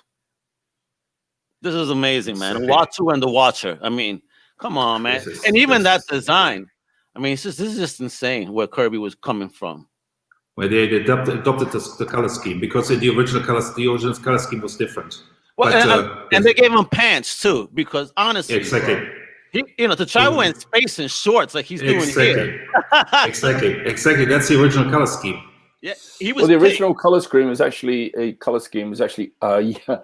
red and green. Yes, I have it somewhere here. I have it in my presentation somewhere. But thankfully, that was only for one panel or at the end of the issue. Change colors for the next issue. Yes. But did Kirby not think that this god would get cold in space? I mean, short sleeves. Don't forget. Al, if you want to open my presentation, it's the slide 11. Slide 11. Hold on. Let's go to slide 11. Yep, that's the one. Right there. This is the one. Let's go to number. No. 11. Yes, I understand. Hold on. We're going to number 11. There it is. Oh my God! Look at this. Wow. Oh God! Thank God they changed it. But you see, there's a. And I also think the colorist made a mistake, because I think the original page, because that's clearly from a reprint, but a good one, is I think he has no pants on. Yeah. Yeah, no pants. That's what I'm saying. He would get cold, but dude, this color scheme was horrendous. Yeah. See, I don't think, if you look at his hands as well, there's no fingernails. So I'm thinking that Kirby never always meant to be him covered from head to toe except for his face. You're right. You're right. There is no fingernails, man. So what the hell does he bite on when he's nervous? Galactus is never nervous. He's hungry. Exactly. He may get hungry. You know what? I almost prefer this pink one, pink and yellow with that green and red. I'll tell you that much right now. No, so I like the navy and purple is. Oh, that's the class. I mean, this is the dope joint. Absolutely. But if I had a first presentation, I'd rather have this. But just go back. If you go back to who did what, if you go back to the early Thor books, that was basically Loki and doing tricks on Thor on Earth. Then you had Dr. Jekyll and Mr. Hyde and la di da di da. That was clearly Stan writing and Larry. Oh, look at that figure. Hold on, folks. Hold on. Hold on, Dave. We got to put this. Look at. Oh, whoa. Here we go. Fire, bro. Look at that. Wow. Where did you get that? That's awesome. Oh, this is. I've been with this for a long time. Wow. I think this was like the second or third version of Galactus, like in a large size, and I think it's the closest I've seen to. That's cool. Even remotely. That's gorgeous. That's gorgeous. Yep. So here, everybody, you've mentioned Namor. See. Here goes. Wait, is this the first meeting? Of Namor and the FF. Oh man, wait a No, minute. no. That was it. What is that? No, that was in. Fang, Oh, dude, man, look at this. Amazing. Oh, gorgeous, Very bro. cool. Is that as No, big as the we've- Galactus? It's almost as big. Yeah, if he was standing up on his hind legs, he would be probably a little bit bigger. That's really cool, bro. Really cool. So let's get into the first meeting of the Fantastic Four Nemo was in Fantastic Four number 6. It was earlier. Number 6. So this is this like the cover says that it's the first time he finds this race, finds Atlantis again? That's right. Oh, okay. That's right. So he did that in conjunction with the Fantastic Four and the storyline. Elaborate, folks. No. Well, no, he's already found them. He's already found them at this point. Okay. Yes. So we're getting introduced then rather to the greater world of Atlantis here. Yeah. Okay. Yeah. Gotcha. And here's the interesting thing. Also, in my new column, Bill Everett was the one creator who was very different from a lot of creators in the 40s, because we know Kirby came from very meager circumstances. Carl Burgos, even Stan Lee, they were all Jews from East Europe, or they were the sons and the daughters of Jews who had immigrated from countries of East Europe. They were all poor. Gotcha. Bill Everett was extremely rich. Really? He came from an English family that traced 300 years back. Once they came to the United States, they had cities named after themselves. They had senators, they had governors in his family. He had William Blake, the poet, in his family. Wow. Damn. His family bought a house on Maine in the time of the stock market crash because it didn't affect them in the least. He was filthy rich.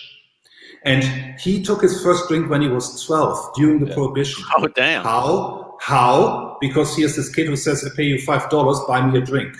Who is going to say no to a 12-year-old who gives you $5 to buy him a drink? And nowadays, they don't even offer you money when they're waiting for you outside of the store. Hey, can you get me a beer? They only want to just keep the change for $1. And this is the thing. He didn't create Namor for Marvel. He created the character himself. And this is why today we still have a very difficult rights situation with Namor, movie rights, and so on. Because Bill Everett's estate owns Namor also, to a certain degree. Okay, because wait. He created the character. He created the character for a packager. Okay. The thing was with Everett was he came from a rich family. He was drinking when he was 12. He was a rebellious teenager. And what did his parents do? What do rich parents do? They say, well, you want to go to art school? You're a rebellious kid. We pay the best art teachers for you. He had the best teachers. Damn. And then he got bored. And then he started in magazines. He was doing magazine illustrations. Then he was an art editor for a radio station. He worked in all kinds of fields. And a friend, a former colleague, told him, oh, you can do comics. Comics is a new big thing. The first page he sold was for $2 in 1936. A week later, he got $10. A week later, he got $14 for a page. Wow. And Neighbor he created for a giveaway comic that never came to fruition. And then Martin Goodman knocked on the door and said, well, we are putting a book together. Do you have a story for us? Do we have a character for us? You say, oh, we have this Namor character here. You can use him. Okay, so question here is then, you said there's legal issues. So he owns the name Namor or Namor the Submariner?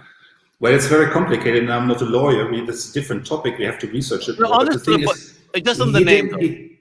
He created an 8-page story about Namor the Submariner.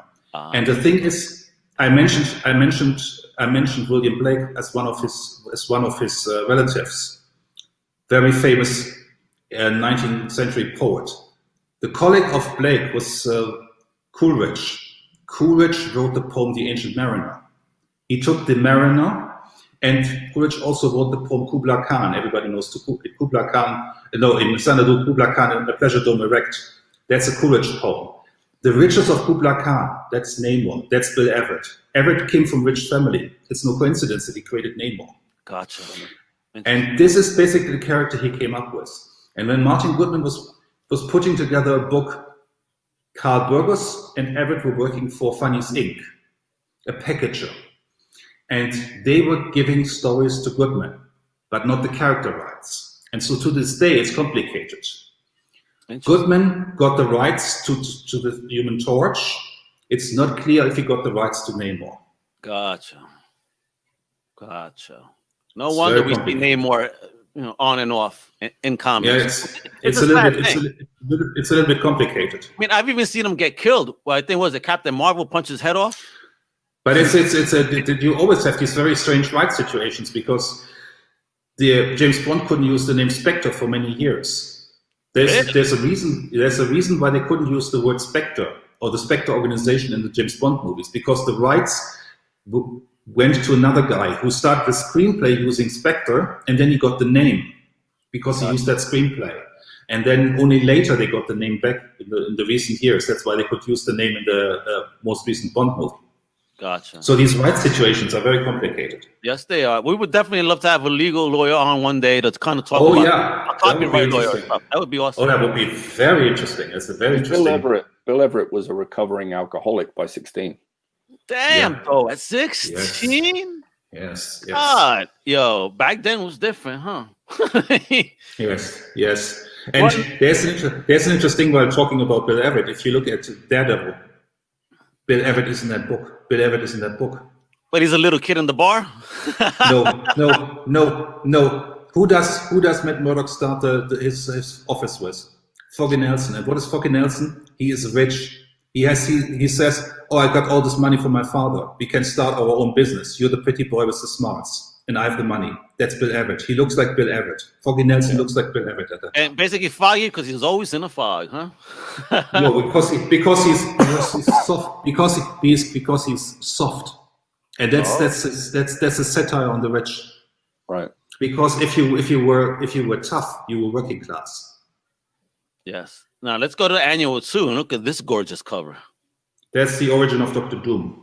So this is the first time you get the complete full story of Doom? Mm-hmm.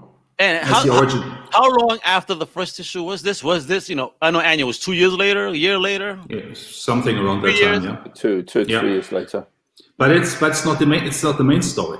It's a story in the back, and I think it's all Kirby.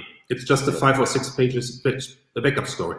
Yeah, I want to see them use this font still for the new books with that color scheme. See, there the red and green don't look bad. Brilliant. It's brilliant. Oh, look at this. But if you really want to, do you still have my presentation open? Oh, go slide back. Go slide back. Go to 10. And this is Kirby using one of the first artists who incorporated real images into his art. Dude. This is a poster in and of itself, right here. This is gorgeous. Wow, because I always loved his covers like this. Let me tell you. I always loved this cover, but this is the first. So it was the first time he did it in an interior page. This was early. This is one of the first. It's very early. Gorgeous. Go to my slide 20. Go to my slide 20. Well, because you can see, look at all these guys pulled out the craziest images you will ever see. Look at this. Man. Look at this. This is Kirby. Bro. And he did this before Stranko did this. And he did this before many other artists did this. This is before Sienkiewicz. Sienkiewicz also did this. Yes, very, very Sienkiewicz-like. Absolutely. Mm-hmm. And so is this the first time we see the negative zone? Yes, that's one of the first stories of the negative zone.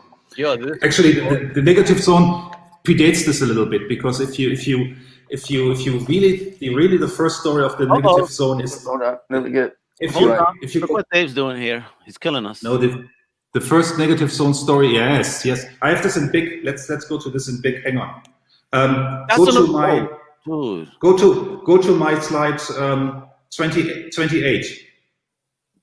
Go to 28. Wow, amazing. Go to my slide 28.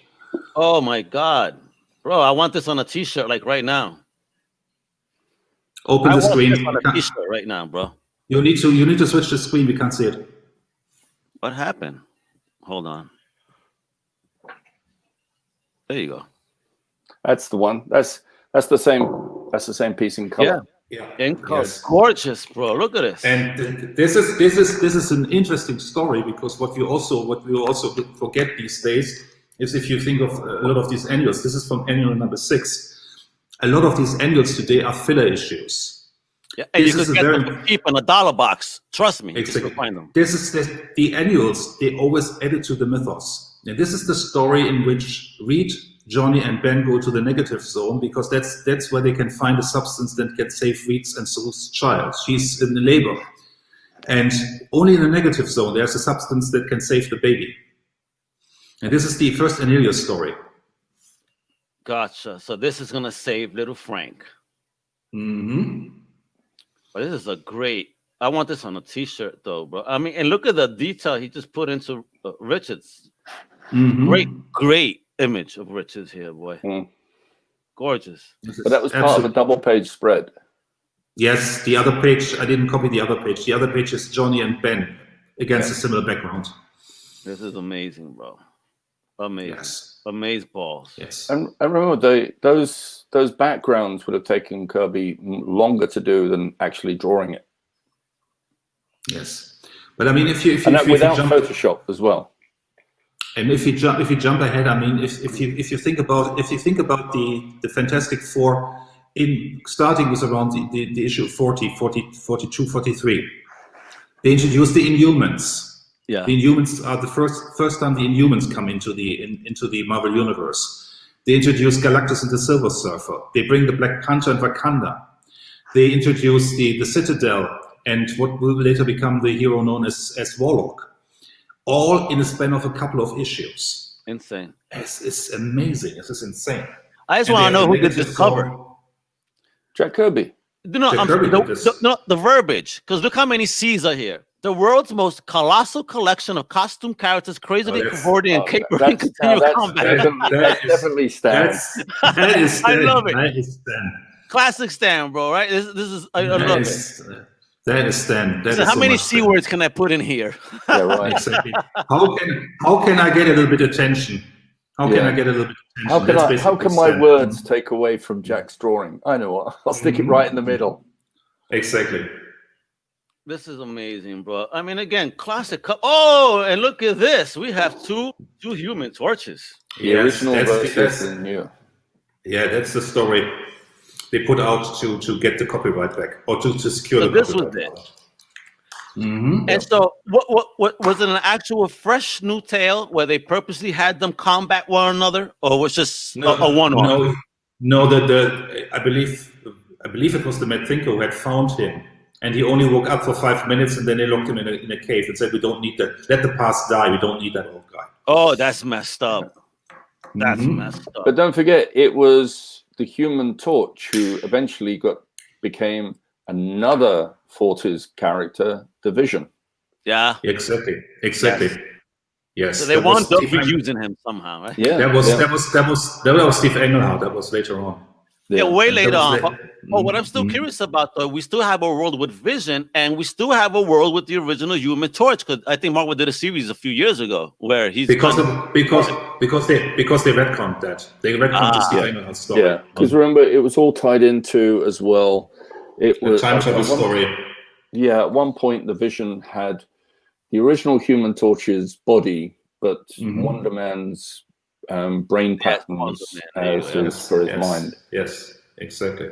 Oh, and when mentioning the Inhumans, that's a Psycho Man. It's also that's the first story for the Psycho Man. They also brought it back later in the 60s. Very interesting story. And that's also what's also interesting with that story is the Fantastic Four are in it, but that's really a Ben Human Torch with the Inhumans and Black Panther. And also, when you think about this story, the henchmen, the Psycho Man uses, there's a cowboy, there's a sharpshooter, if I recall this correctly. This is a very little bit, he gives you a taste of the Forever People. He brings in these quirky characters. It's very interesting. It's very interesting what he does here. And boom. This is the story. This is amazing. That's an amazing story. Oh man, what's his name again? Oh my God. That's Annelius. Oh, Annelius. Yes. Wow. Was this his first here? Yes, that's the first issue. Yep. Oh, the first time he appears. Beautiful. Oh man. bro. Kirby, And, man, and, Kirby. and again, there's, For real, bro. I mean, when you look back, these are 6 annuals that are probably the 6 best annuals ever produced by Marvel. Absolutely. And to me, the only 2 annuals that come close is the first 2 Spider-Man annuals. The one with the Sinister Six and Doctor Strange. Annuals are just not the same anymore. I'll tell you that much. They really, truly meant something other than just filling a gap. Because that ties into the narrative. Because these were never published in Germany, so I read them much later. This jumps right into the next storyline, which is the Mad Thinker Ben Grimm is our enemy now storyline. And I read this as a kid, and I said, well, now she has given birth. What happened in between? Yeah. And this is the story in between. You didn't get it if you didn't buy the annual. So this is quite brilliant, actually. Yeah, I think, and it's when you think about it as well, it's logical at the time, because most of the Marvel stories that at that point were one and done stories. Occasionally 2-parters in very rare instances like Galactus 3.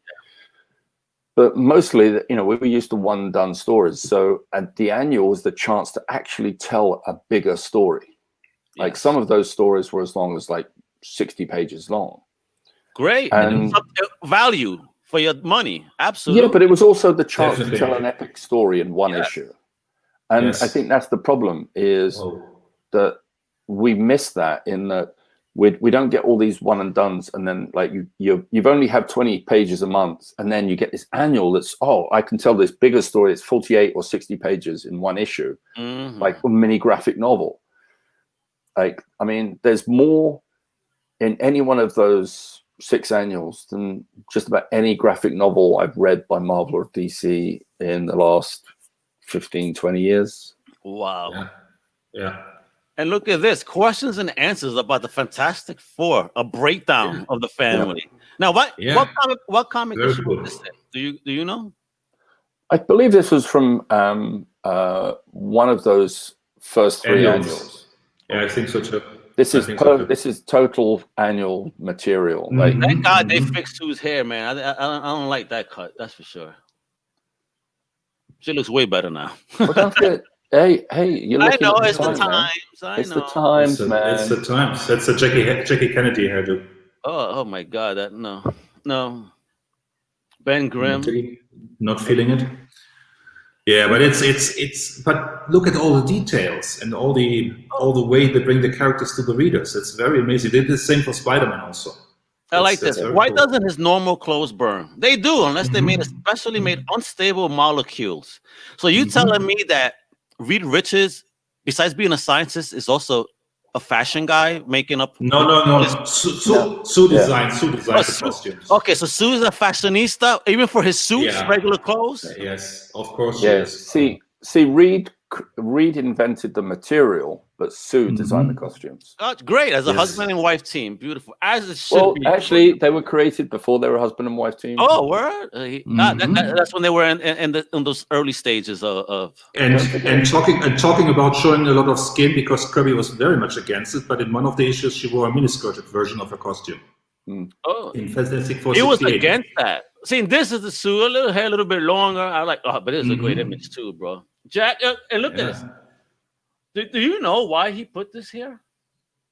Jack, he's still the greatest sentimental stand. So yeah. That story, there's got to be a story behind this. No, see, this particular piece of art has seen print many times. Okay. And so this particular version was probably used much later in a reprint. I believe I've got. Let me see. Look at that, embellished by Joseph. Oh man, legend, bro. Although I gotta laugh at the thing's shoes, man, for real. But what you see here is so interesting. This is New York City. This is not Central City. This is not Metropolis. This is not Gotham City. This is the real world. With Baxter Building. It's amazing. It's a beautiful image, man, and that is great. I mean, if it was after the fact, good on you, Stan, finally realizing how ill your boy was. I love this image right here. Oh, yeah. I love him right here. What a bastard! He's Dr. Doom. You see with a paint bucket. Yeah, but what you also see here is what you never see in a DC comic, or not around this time. This is a working class neighborhood. Yeah. Yep. Look at that. You got the clothesline up here. You know, this looks like if you would go up on my roof, back where I grew up, you know, and go towards the backyard, which is basically a rectangle neighborhood, and the backyard has a couple of. This is like what you see in the back of the house, the clothesline. And you get a very strong sense. I mean, in the original version, Ben and Reed were college classmates. You get the sense that Reed comes from a wealthy family, versus Ben is only there because he's a football guy. Yeah. He has a sports scholarship. So Ben comes from a working class background. This is why he comes from this area. This is Jack's background. This is great imagery, bro. Oh, and talking about the Baxter building, bro. He should have designed this building for real, huh? What do you think? Look at this layout. But you see, again, this is one of the things that I liked about comics from that period, in that both Marvel and DC did this, where they would give you a shot of like, oh, well, here's, you know, whether it's the Justice League or here the Fantastic Four, here's where they live. It gives you a sense of grounding. It gives you a sense of, and they would keep to this for subsequent issues. So if they said that they was in such and such a room, you knew that they were like, oh, okay, that's on the, you know, third floor from the top. So crazy that we would know the intricacies of a building, of a fake building on that level. But the interesting thing is, I mean, all of this felt real and grounded. This felt like this could happen. If you have the smartest man in the world, he can build this stuff. Absolutely. And this is also the Kirby influence, because they'll say, oh, the realism that comes from Stan. You know what happens in Daredevil issue number 2? He fights Electro in the Baxter building, Daredevil that is. Wow. And he gets knocked out. He gets put on the rocket plane of the Fantastic Four, because Electro says, oh, I shoot him into space. That's what I do with him. And the blind Daredevil, who has never been in a rocket plane, flies that rocket plane back to Earth, makes a safe landing. That's Stan writing the Fantastic Four. Yeah. Well, you know what? He probably had a whole bunch of sensors that were identifying what building. Yeah, sure. it's like in a certain movie where you put a pilot 80 years later in a jet plane and he can fly it. Boom, zing right there. I think a good example of what that cutaway of the Baxter building gives you is if you go back and look at what was once the very successful, pretty successful run that Marvel did of their Marvel Universe book. Oh, I love that series. Yeah. Well, the drawings by Elliot R. Brown, who did all the cutaways for all the cars, the buildings, the Avengers Mansion, everything. I think it's those details that's the stuff that gets people going, that really connects them to titles, and through the titles through the company. But that's when they had a good continuity, something steady. Now, if they was to try to do a Marvel universe, it would not work, because it's just so convoluted with different iterations of these different characters and whatnot. Oh, yeah, but when you're young and you're reading comic books, and there's you've got them all hanging out at this mansion, and then you pick up Marvel Universe and you see, here's the mansion. It looks like the X-Mansion or the Baxter building. And here's what's going on. Here's all the different floors. Oh my God, look what's down there. Oh my God, they've got a helicopter pad. That's so cool, man. Yeah, right. And I think that's, it's that factor that we kind of, we tend to, I feel that's lost. You just don't feel that exists anymore. Well, here also was a very stylish time. Also, you see, now they kind of updated it, and in the Marvel database, if you will, this fantastic previous image that we just saw here has been updated. In the new Marvel U. Let me show you how that looks now and how they present it. Obviously, not going to be in books. I believe this is just a web-based image of how where the new Marvel universe is lying. Okay, let's check that out. Oh yeah. No. Well, it's previous, if you will. Yeah, it's basically it's almost the same thing. It's just rendered. Observatory is no longer in the center. It looks like it's more in the corner. I mean, it fits very nicely to. It fits very nicely to the comment we just got from Wrestling Soup. Thank you for your comment. It's amazing that old style of artwork is hip again. Yeah, basically, look at the horrible 3D rendering. Oh, and look at this. Isn't that amazing? All right, look at this, guys. Right? That's the OG. That this is the new. And look, it looks horrible. It looks like a commercial for a toy. It does. Which I mean, probably if you is, which probably is, if you look at the, I mean, it's literally, aside from, as you said, the observatory has been sort of reduced in size and moved to the edge. It's still very close to Jim's where it is. I would say the rocket looks a little bit cooler in the new one. Yeah, it's sleek. It's definitely sleeker, but it's still in the same place. Oh, and you can see it has more of a tube that you could see for it to come out with the sliding glass. Yeah. And the OG didn't have that. It looked like it was straight out the roof. Boom, out. That's the strange thing, is that the new one looks very 1980s. Yeah. It looks very 80s. I think everybody's just on an 80s theme because of what happened this weekend. Yeah, could be. But I remember I had toys like that with all the round corners. Oh, and this is what wrestling suits. Legos. Yes, Legos. Yeah. Absolutely, wrestling soup. Thanks for tuning in, my brother. So yeah, what a difference, right? And then look at this classic imagery here as well. I mean, but the Stan and Jack, apparently. I mean, look at the thing. Yeah, it's funny how Stan signed his name to that First. He must he dialogued pinup page.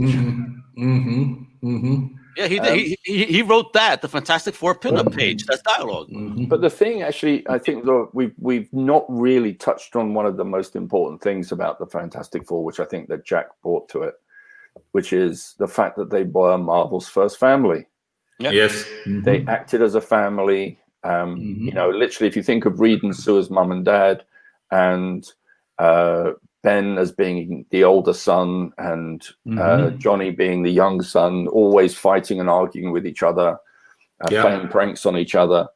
A truly nuclear family was presented here. Because again, not that the only direct relation is it's Sue and Johnny. You know, they're actual siblings. But outside of that, it's more of a friendship that became that family. Reed is married to Sue, so they. Not in the beginning. Yeah. That's what I'm saying. But not in the beginning. No, that's right. These are four. You know, three strangers in a sense, because I'm not. They became a family. They became a family, and because like the comic Crusaders family, a bunch of people that connected, man, and exactly. now we're a big fam, baby. Yes. And I think if you go back and you look through like some of my favorite beginnings of stories of the Fantastic Four were where, for instance, there's this one story opens with they're playing a baseball game, and it's Wyatt Wingfoot's playing baseball with the Fantastic Four. There's another one where the Thing's got a cold and he's about to sneeze, and Johnny Storm picks up Crystal, who's living with him at the time, and he has to duck for cover because when Ben sneezes, everything goes flying. But it's just fun moments, and it's just the way they interacted around those simple moments of a baseball game, of someone's got a cold and sneezing. It's just like that's such family time. I have a question here for sure, though, because look at the Thing, right? Both by Kirby, right? The OG and the other one that side by side. When did this portion of the Thing's head become introduced? Because if you look at the earlies, that wasn't there, that brow. Go and have a look at the early drawings. Did you send it for me to pick up? Because I'm just looking at the brow. That's one of the biggest changes of anything. Everybody else, Sue's hair changed, but Reed and Johnny remain relatively the same. But also, you all didn't have the single rocks in the original. The original looked very different. Also, did you notice? If you go back to the first pages, he looked very different indeed. And Byrne brought that look back also very early on. If you go to the first cover to the first issue, you see how different he looks. If you go to the 29th, if you go back to the 29th slide on my presentation. Oh, wow. Look at that. Monstrous, bro. See, that was the Thing as he first appeared in the issues, the first 3-4 issues. Was it just an evolution thing that his body was just changing and then became deformed? It evolved. And his skin got harder. I would love to see him like this, though, in a darn movie already. Oh, interesting. Yeah, even if it's just for the first part, let him look like Dave was saying that he was this mushy rock man until he became a firm rock. If you, as I was saying, if you go back to the John Byrne run, John Byrne brought him back in this look very early on. Well, he did in, I think it was the 50th issue of Marvel 2-in-1. He had the Thing go back and team up with himself. Oh, yeah. And so you had the Thing versus the Thing. So it was that lumpy Thing versus the big rocky Thing. But you can see even here, this is Jack Kirby inked by Chick Stone. And he's becoming, he's segmenting off. We're slowly getting to that Joe Sennett inked. Okay, check this out. So Wrestling Soup, another great question, kind of bouncing off of what I had asked when he goes, when you look at all the changes from Golden to Silver Age and even modern day, who dictates the artistic character change? Would it be the writer? Is it the artist? Is it a collaborative effort? Is it the publisher? It depends, to be honest. Depends. Yes, it depends. Dave, you have that experience within the comic book industry. Did you ever work on a character that looked one way and then, I guess, change, and the decision come from you, the team, the publisher? I mean, just let me quickly say that with the Fantastic Four, I think it was very much, I think just Jack Kirby just allowed the character to change as he went on. Okay. And he was probably solely involved with the evolution of that character because he was closest. And I think if you think about it, Jack as a character, as an individual and artist, and his relationship with Stan Lee, I think Jack must have learnt to make his skin harder, thicker. And so I always think of the Ben Grimm and the Thing as being Jack Kirby. Gotcha. But also, he had to grow some thick ass skin. So the idea of making his skin thicker. But as for the question, a lot of that it depends on who owns the character. Usually for publishers, there's a constant desire to update. Like you'll see it, like DC often do it with characters where they will give a character to a creative team, bring a character back, and so the character's got quite a few changes, but it's projected to be an ongoing book and only is cancelled on issue 5. And then what happens is about a year, 18 months later, the title's back under a different creative team, and they're trying again, and that might only last 6-7 issues, and they'll keep doing that until a creative team comes up with something that people like. Wow, crazy! But I think it also has a lot to do with the aesthetics of a certain artist, because if you think about Daredevil again, when Wally Wood came on the book, he immediately redesigned the costume. Immediately. In the first issue, I mean, he kept the yellow, but the problem was between the black parts of the costume. Sometimes they were red and sometimes they were black. He kept them black, and he was the first to put the double D on the breast as an emblem. And then in issue later, in issue 6, he put Daredevil in the red costume. Did he put double D on the chest? 7. He put the double D on the costume. Before it was a single D. So he put the double D on the chest because he was a fan of double Ds? And then the Daredevil, so he had 2 Ds. Gotcha. Yeah, he was fixed on double D. I got that joke also. but here you go. But still, he also came up with the red costume. I think it was in issue 6 or 7. I believe it was 7. He changed the costume to red, which is yeah. But you see, that's the thing. It's like, I think that at that time, like, there was literally, like, Wally just literally he'd probably just, if at most he probably got permission, he just called him and said, "Hey, I just want to rework the costume a little bit," and Stan was probably like, "Oh yeah, fine, okay." Stan actually mentioned it. Stan actually mentioned it because he promoted Hollywood on the first page of issue 5, and he said, "Oh, by the way, Hollywood took the liberty to change the costume a little bit. Hope you don't mind," something like that. That's what Stan would write. Yeah, and then, at the end of his run, he stabbed him in the back. Exactly, I remember that story. That's wonderful. Okay. Before we get into that, though, I do want to mention that first Daredevil story, or that first suit definitely looks like a blind person, dressed it up because it was just so awful color-wise. So it makes sense. But no, wait. but this It's keeping very much this the color scheme of the original Daredevil. Yeah, because I just want his to go costume back was to yellow and dark blue and red and blue later. yeah. I just want to go back to that question we were asked. I mean, the only time I've actively been involved in something where, well, a couple of things actually. Not so much taking over a character. There was, I used to work for the publisher John Brown, who at the time was publishing the British Viz comic, the adult kind of mad type comic book, very relevant, very sort of rude humor, and working with the Viz creators and artists like Lou Stringer and Bambos Georgiou. We did a child's version, or not, I won't say a child's version, but a younger age version of some of the characters, Felix and his Amazing Underpants and the Pathetic Sharks. We did those for a younger audience. Okay. So, and again, but that was working with the creators. It was an idea I pitched to them, and they went along with, and we did that. So it was more of a collaborative effort. Okay. Yeah, I mean, other examples though slightly different is working on projects like when you take something from public domain, like Hercules, which I did at Radical, and you put a different spin on it. We did Caliber, which was the story of King Arthur told as a Western. Cool. So where it was,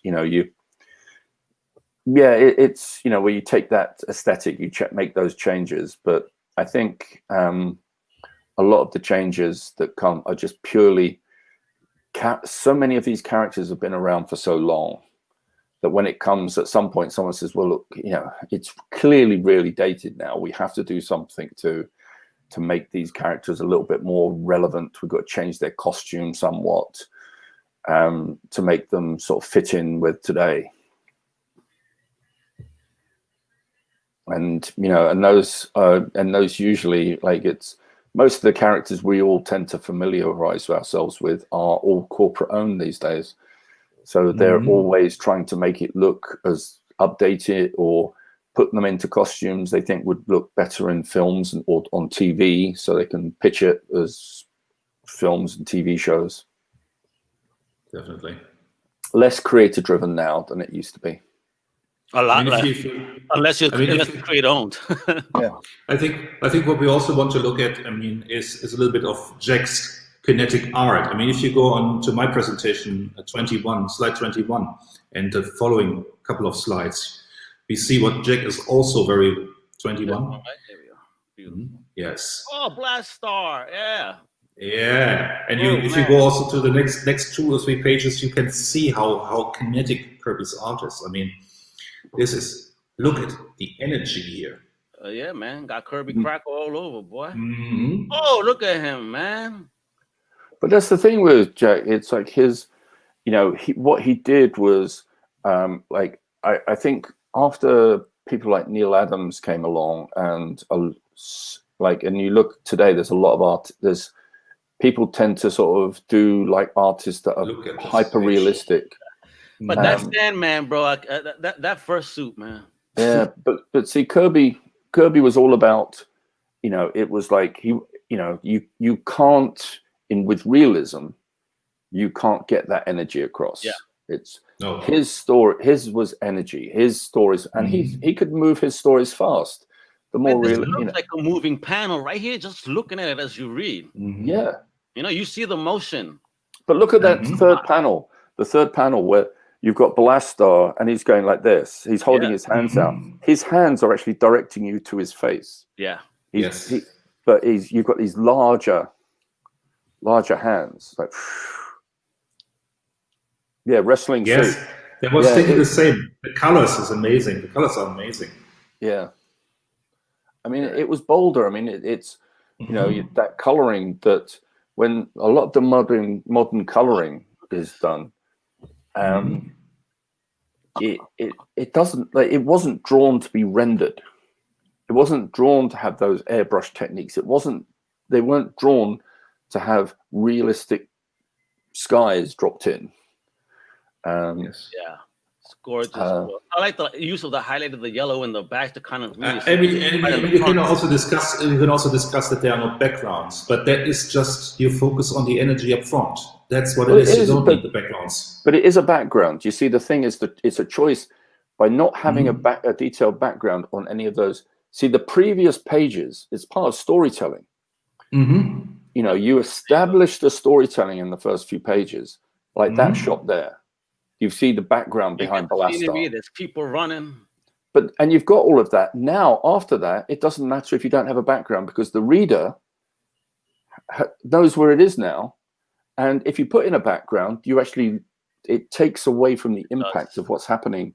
Like in that fourth panel there, when the thing is like putting that side hit. If you put a building in the background there and buildings and other people screaming and running away, you'd have lost the impact of him like, doing that sort of side slam with his fist. But imagine just here on this one, with it's clobbering time. Imagine you had builders in the panel, it would take away from the power of the impact, exactly, if you will, that he's delivering. Exactly.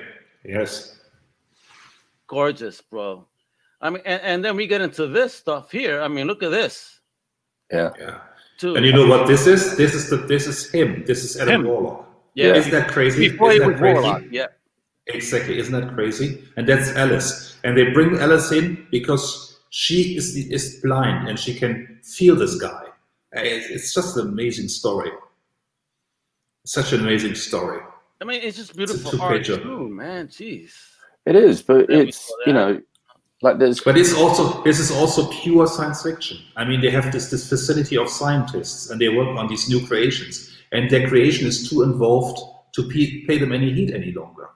Yeah. Isn't that fantastic? I mean, which Jack later used. No pun intended. Well, no, Jack. Jack used the same idea in Jimmy Olsen. A few years later. Yes. I mean, you know, Jack often repeats ideas, but they're good ideas that can and every time he'll use it differently. And this is a story that has been copied so many times by other writers. This is Reed Richards tries to cure Ben Grimm. That has been done all over. And the guy you see in the background, he's the mad thinker, and he has infiltrated the experiment.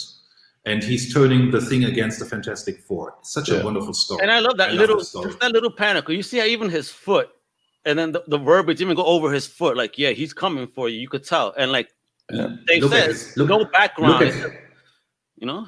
Look at his eye in the second panel. I mean, you know he's going crazy. Yeah, wide-eyed, definitely. It's not beady-eyed this time. It's amazing. Oh, this is one of my favorite covers. It's such a great story because it introduces the microverse.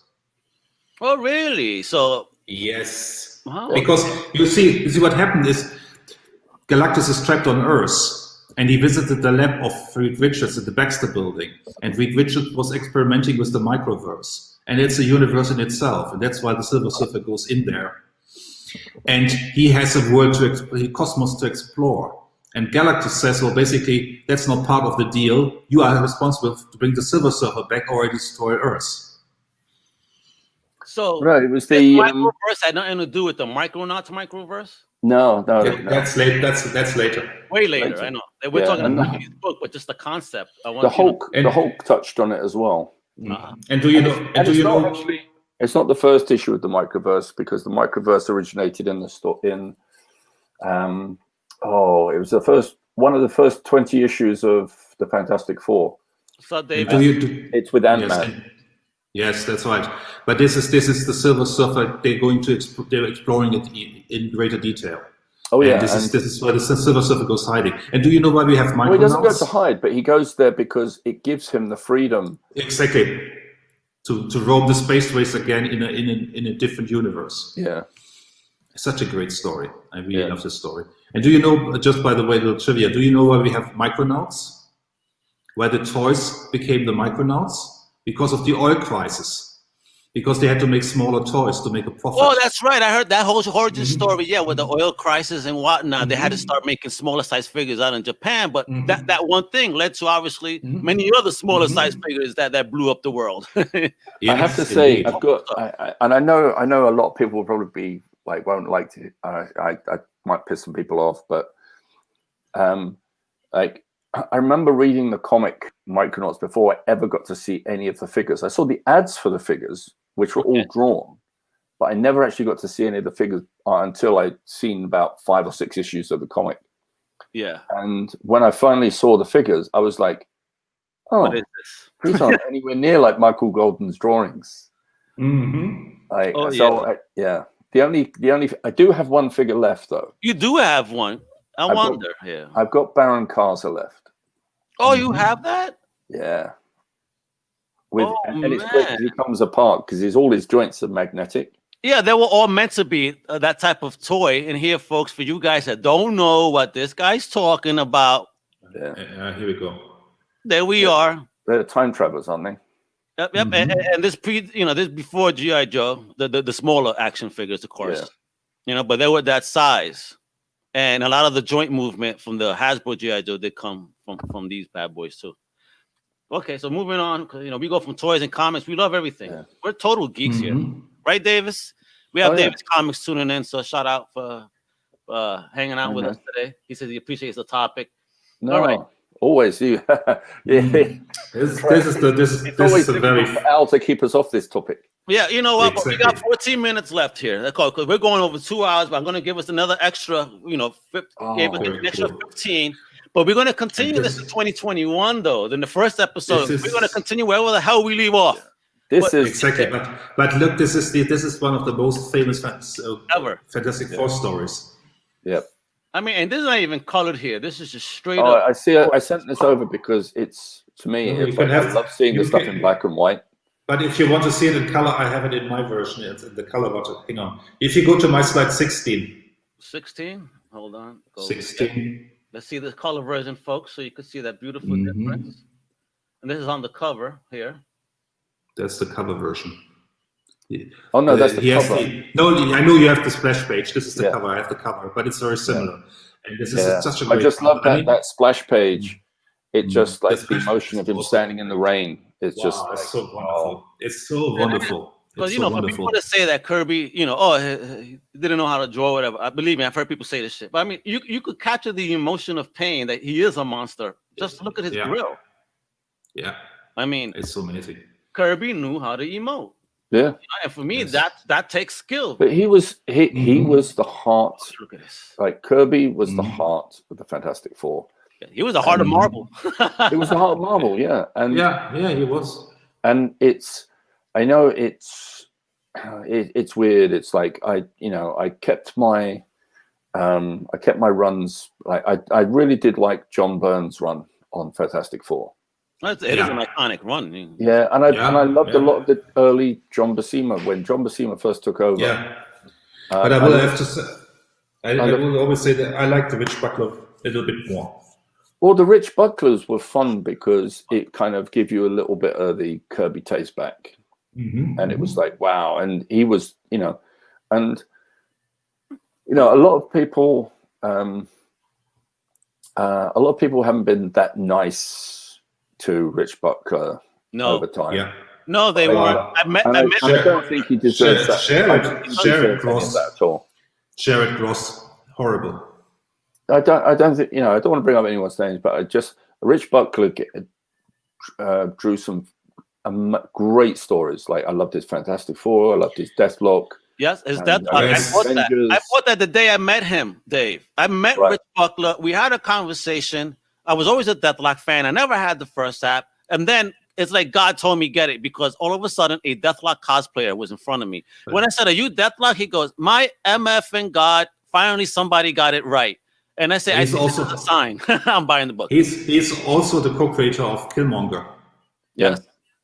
Yes, he worked on Black Rich Panther. Buckler was definitely not a happy creator, though. When I met him there, he was definitely had commentary about the industry that was, not in the most positive light. But how fitting? Do you know the name of Rich Buckler's niece? Crystal. Oh, Because no. Rich Buckler's sister was married to Bill DuBois, the writer, the comic book writer. And he was the biggest comic fan because he got the first non-prize in the 60s for having the biggest novel collection. Oh, and he became an editor at Warren, and he's probably the best writer who ever worked on Vampirella.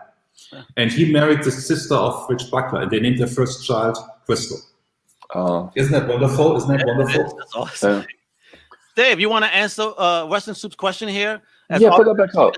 Okay, so he goes, as artist illustrators go, is it more difficult or freeing to have coloring inkers part of the process? And basically what he means is, do artists enjoy doing non-color panels more than panels with color? At least from your perspective.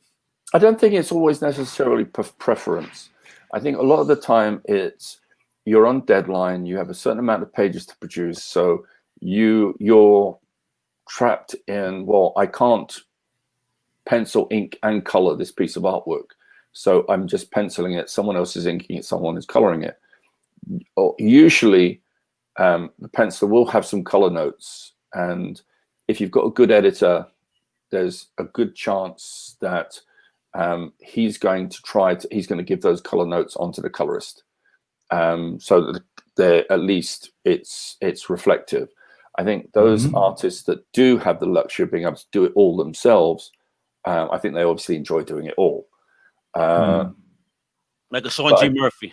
but I think that there's a lot of artists that they haven't trained themselves to color. They've just learned to draw, and you have to be quite successful to give you the financial freedom to take some time off to teach yourself to color or even to ink your own work. It is difficult, and it depends on the artist. It's just finding the time to be good at everything.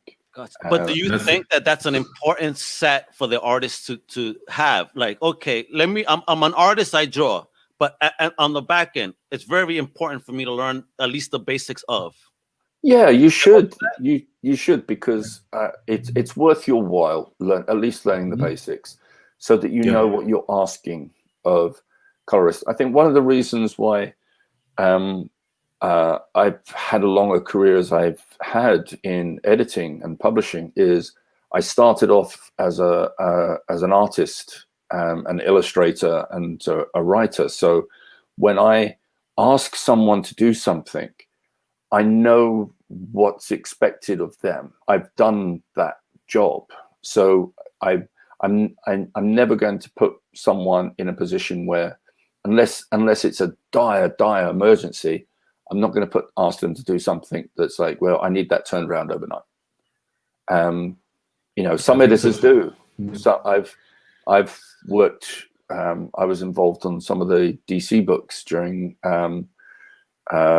the New 52, where I saw editors would basically, you're waiting for notes. They give them to you at 5 o'clock on a Friday evening, and then would leave for the weekend expecting everything to be done by Monday, and not being reachable. Like, there was times when I had to reach out to senior editors on projects because the information I got from the editor before he left for work wasn't good enough. It was just that we needed detailed information because it had to be done absolutely by Monday. So I'm reaching out to senior editors, even sort of the top executives there, to try and get some information on projects. So yeah, it is common. It is common for artists to be multifaceted. I think,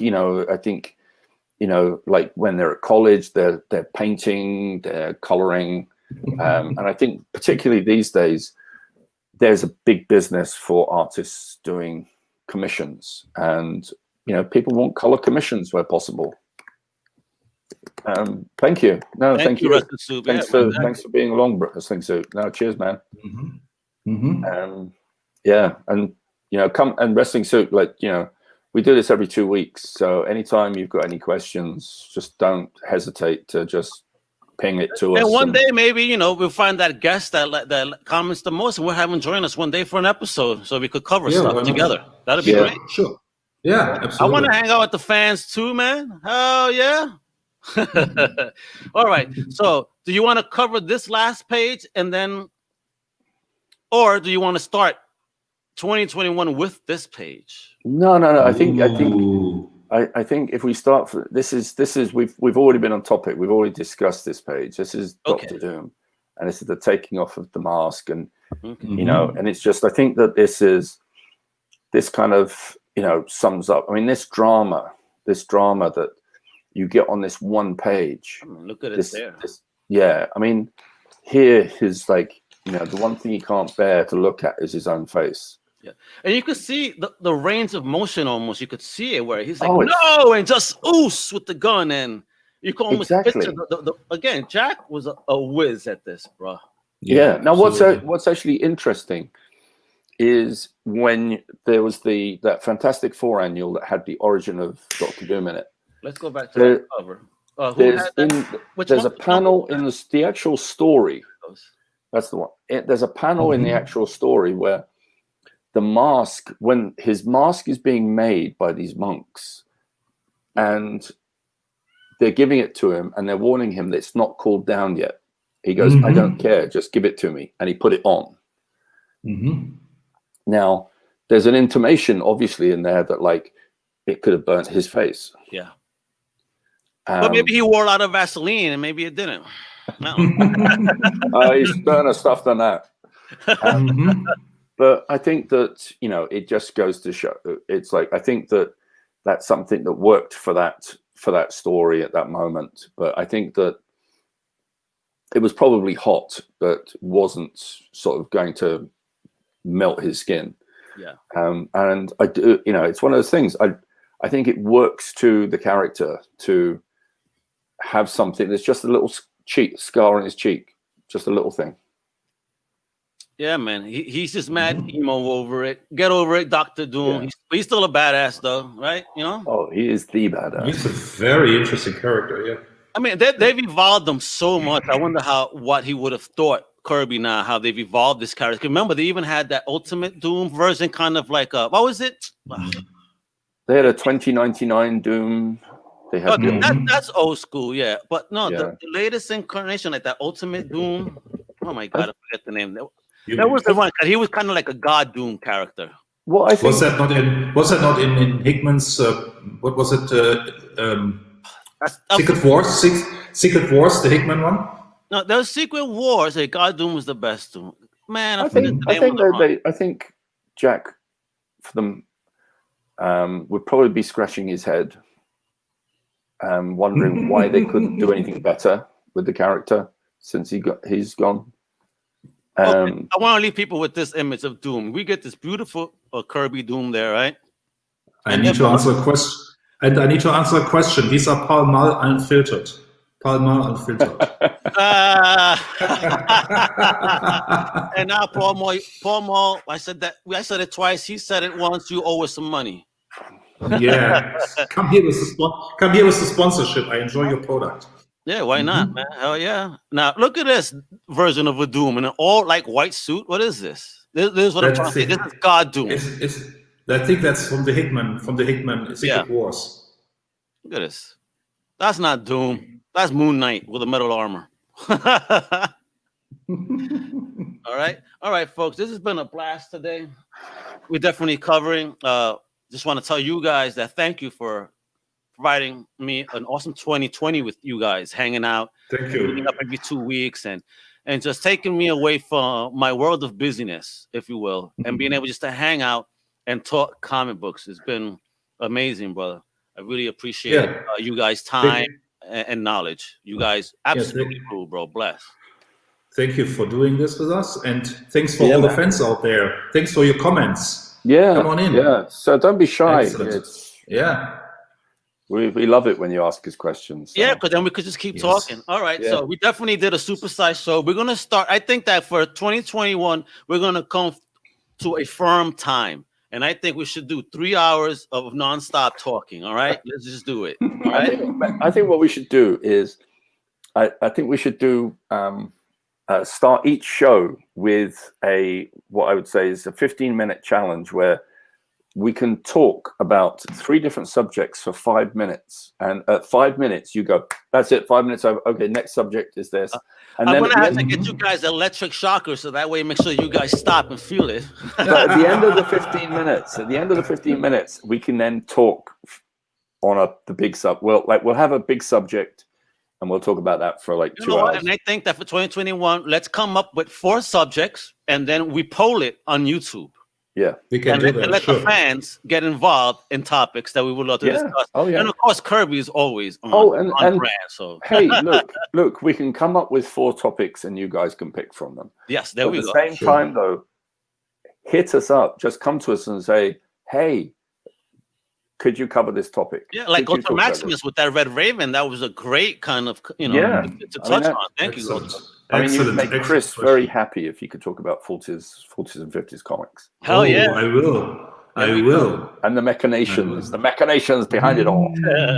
Well, there we go. Folks, thank you guys for an awesome 2020. We look forward to an amazing 2021 with all of you. Appreciate the time that you take to watch, not just ICC, but everything on Comic Crusaders and everything on Undercover Capes. So make sure to visit the websites and show us some love. ComicCrusaders.com, UndercoverCapes.com.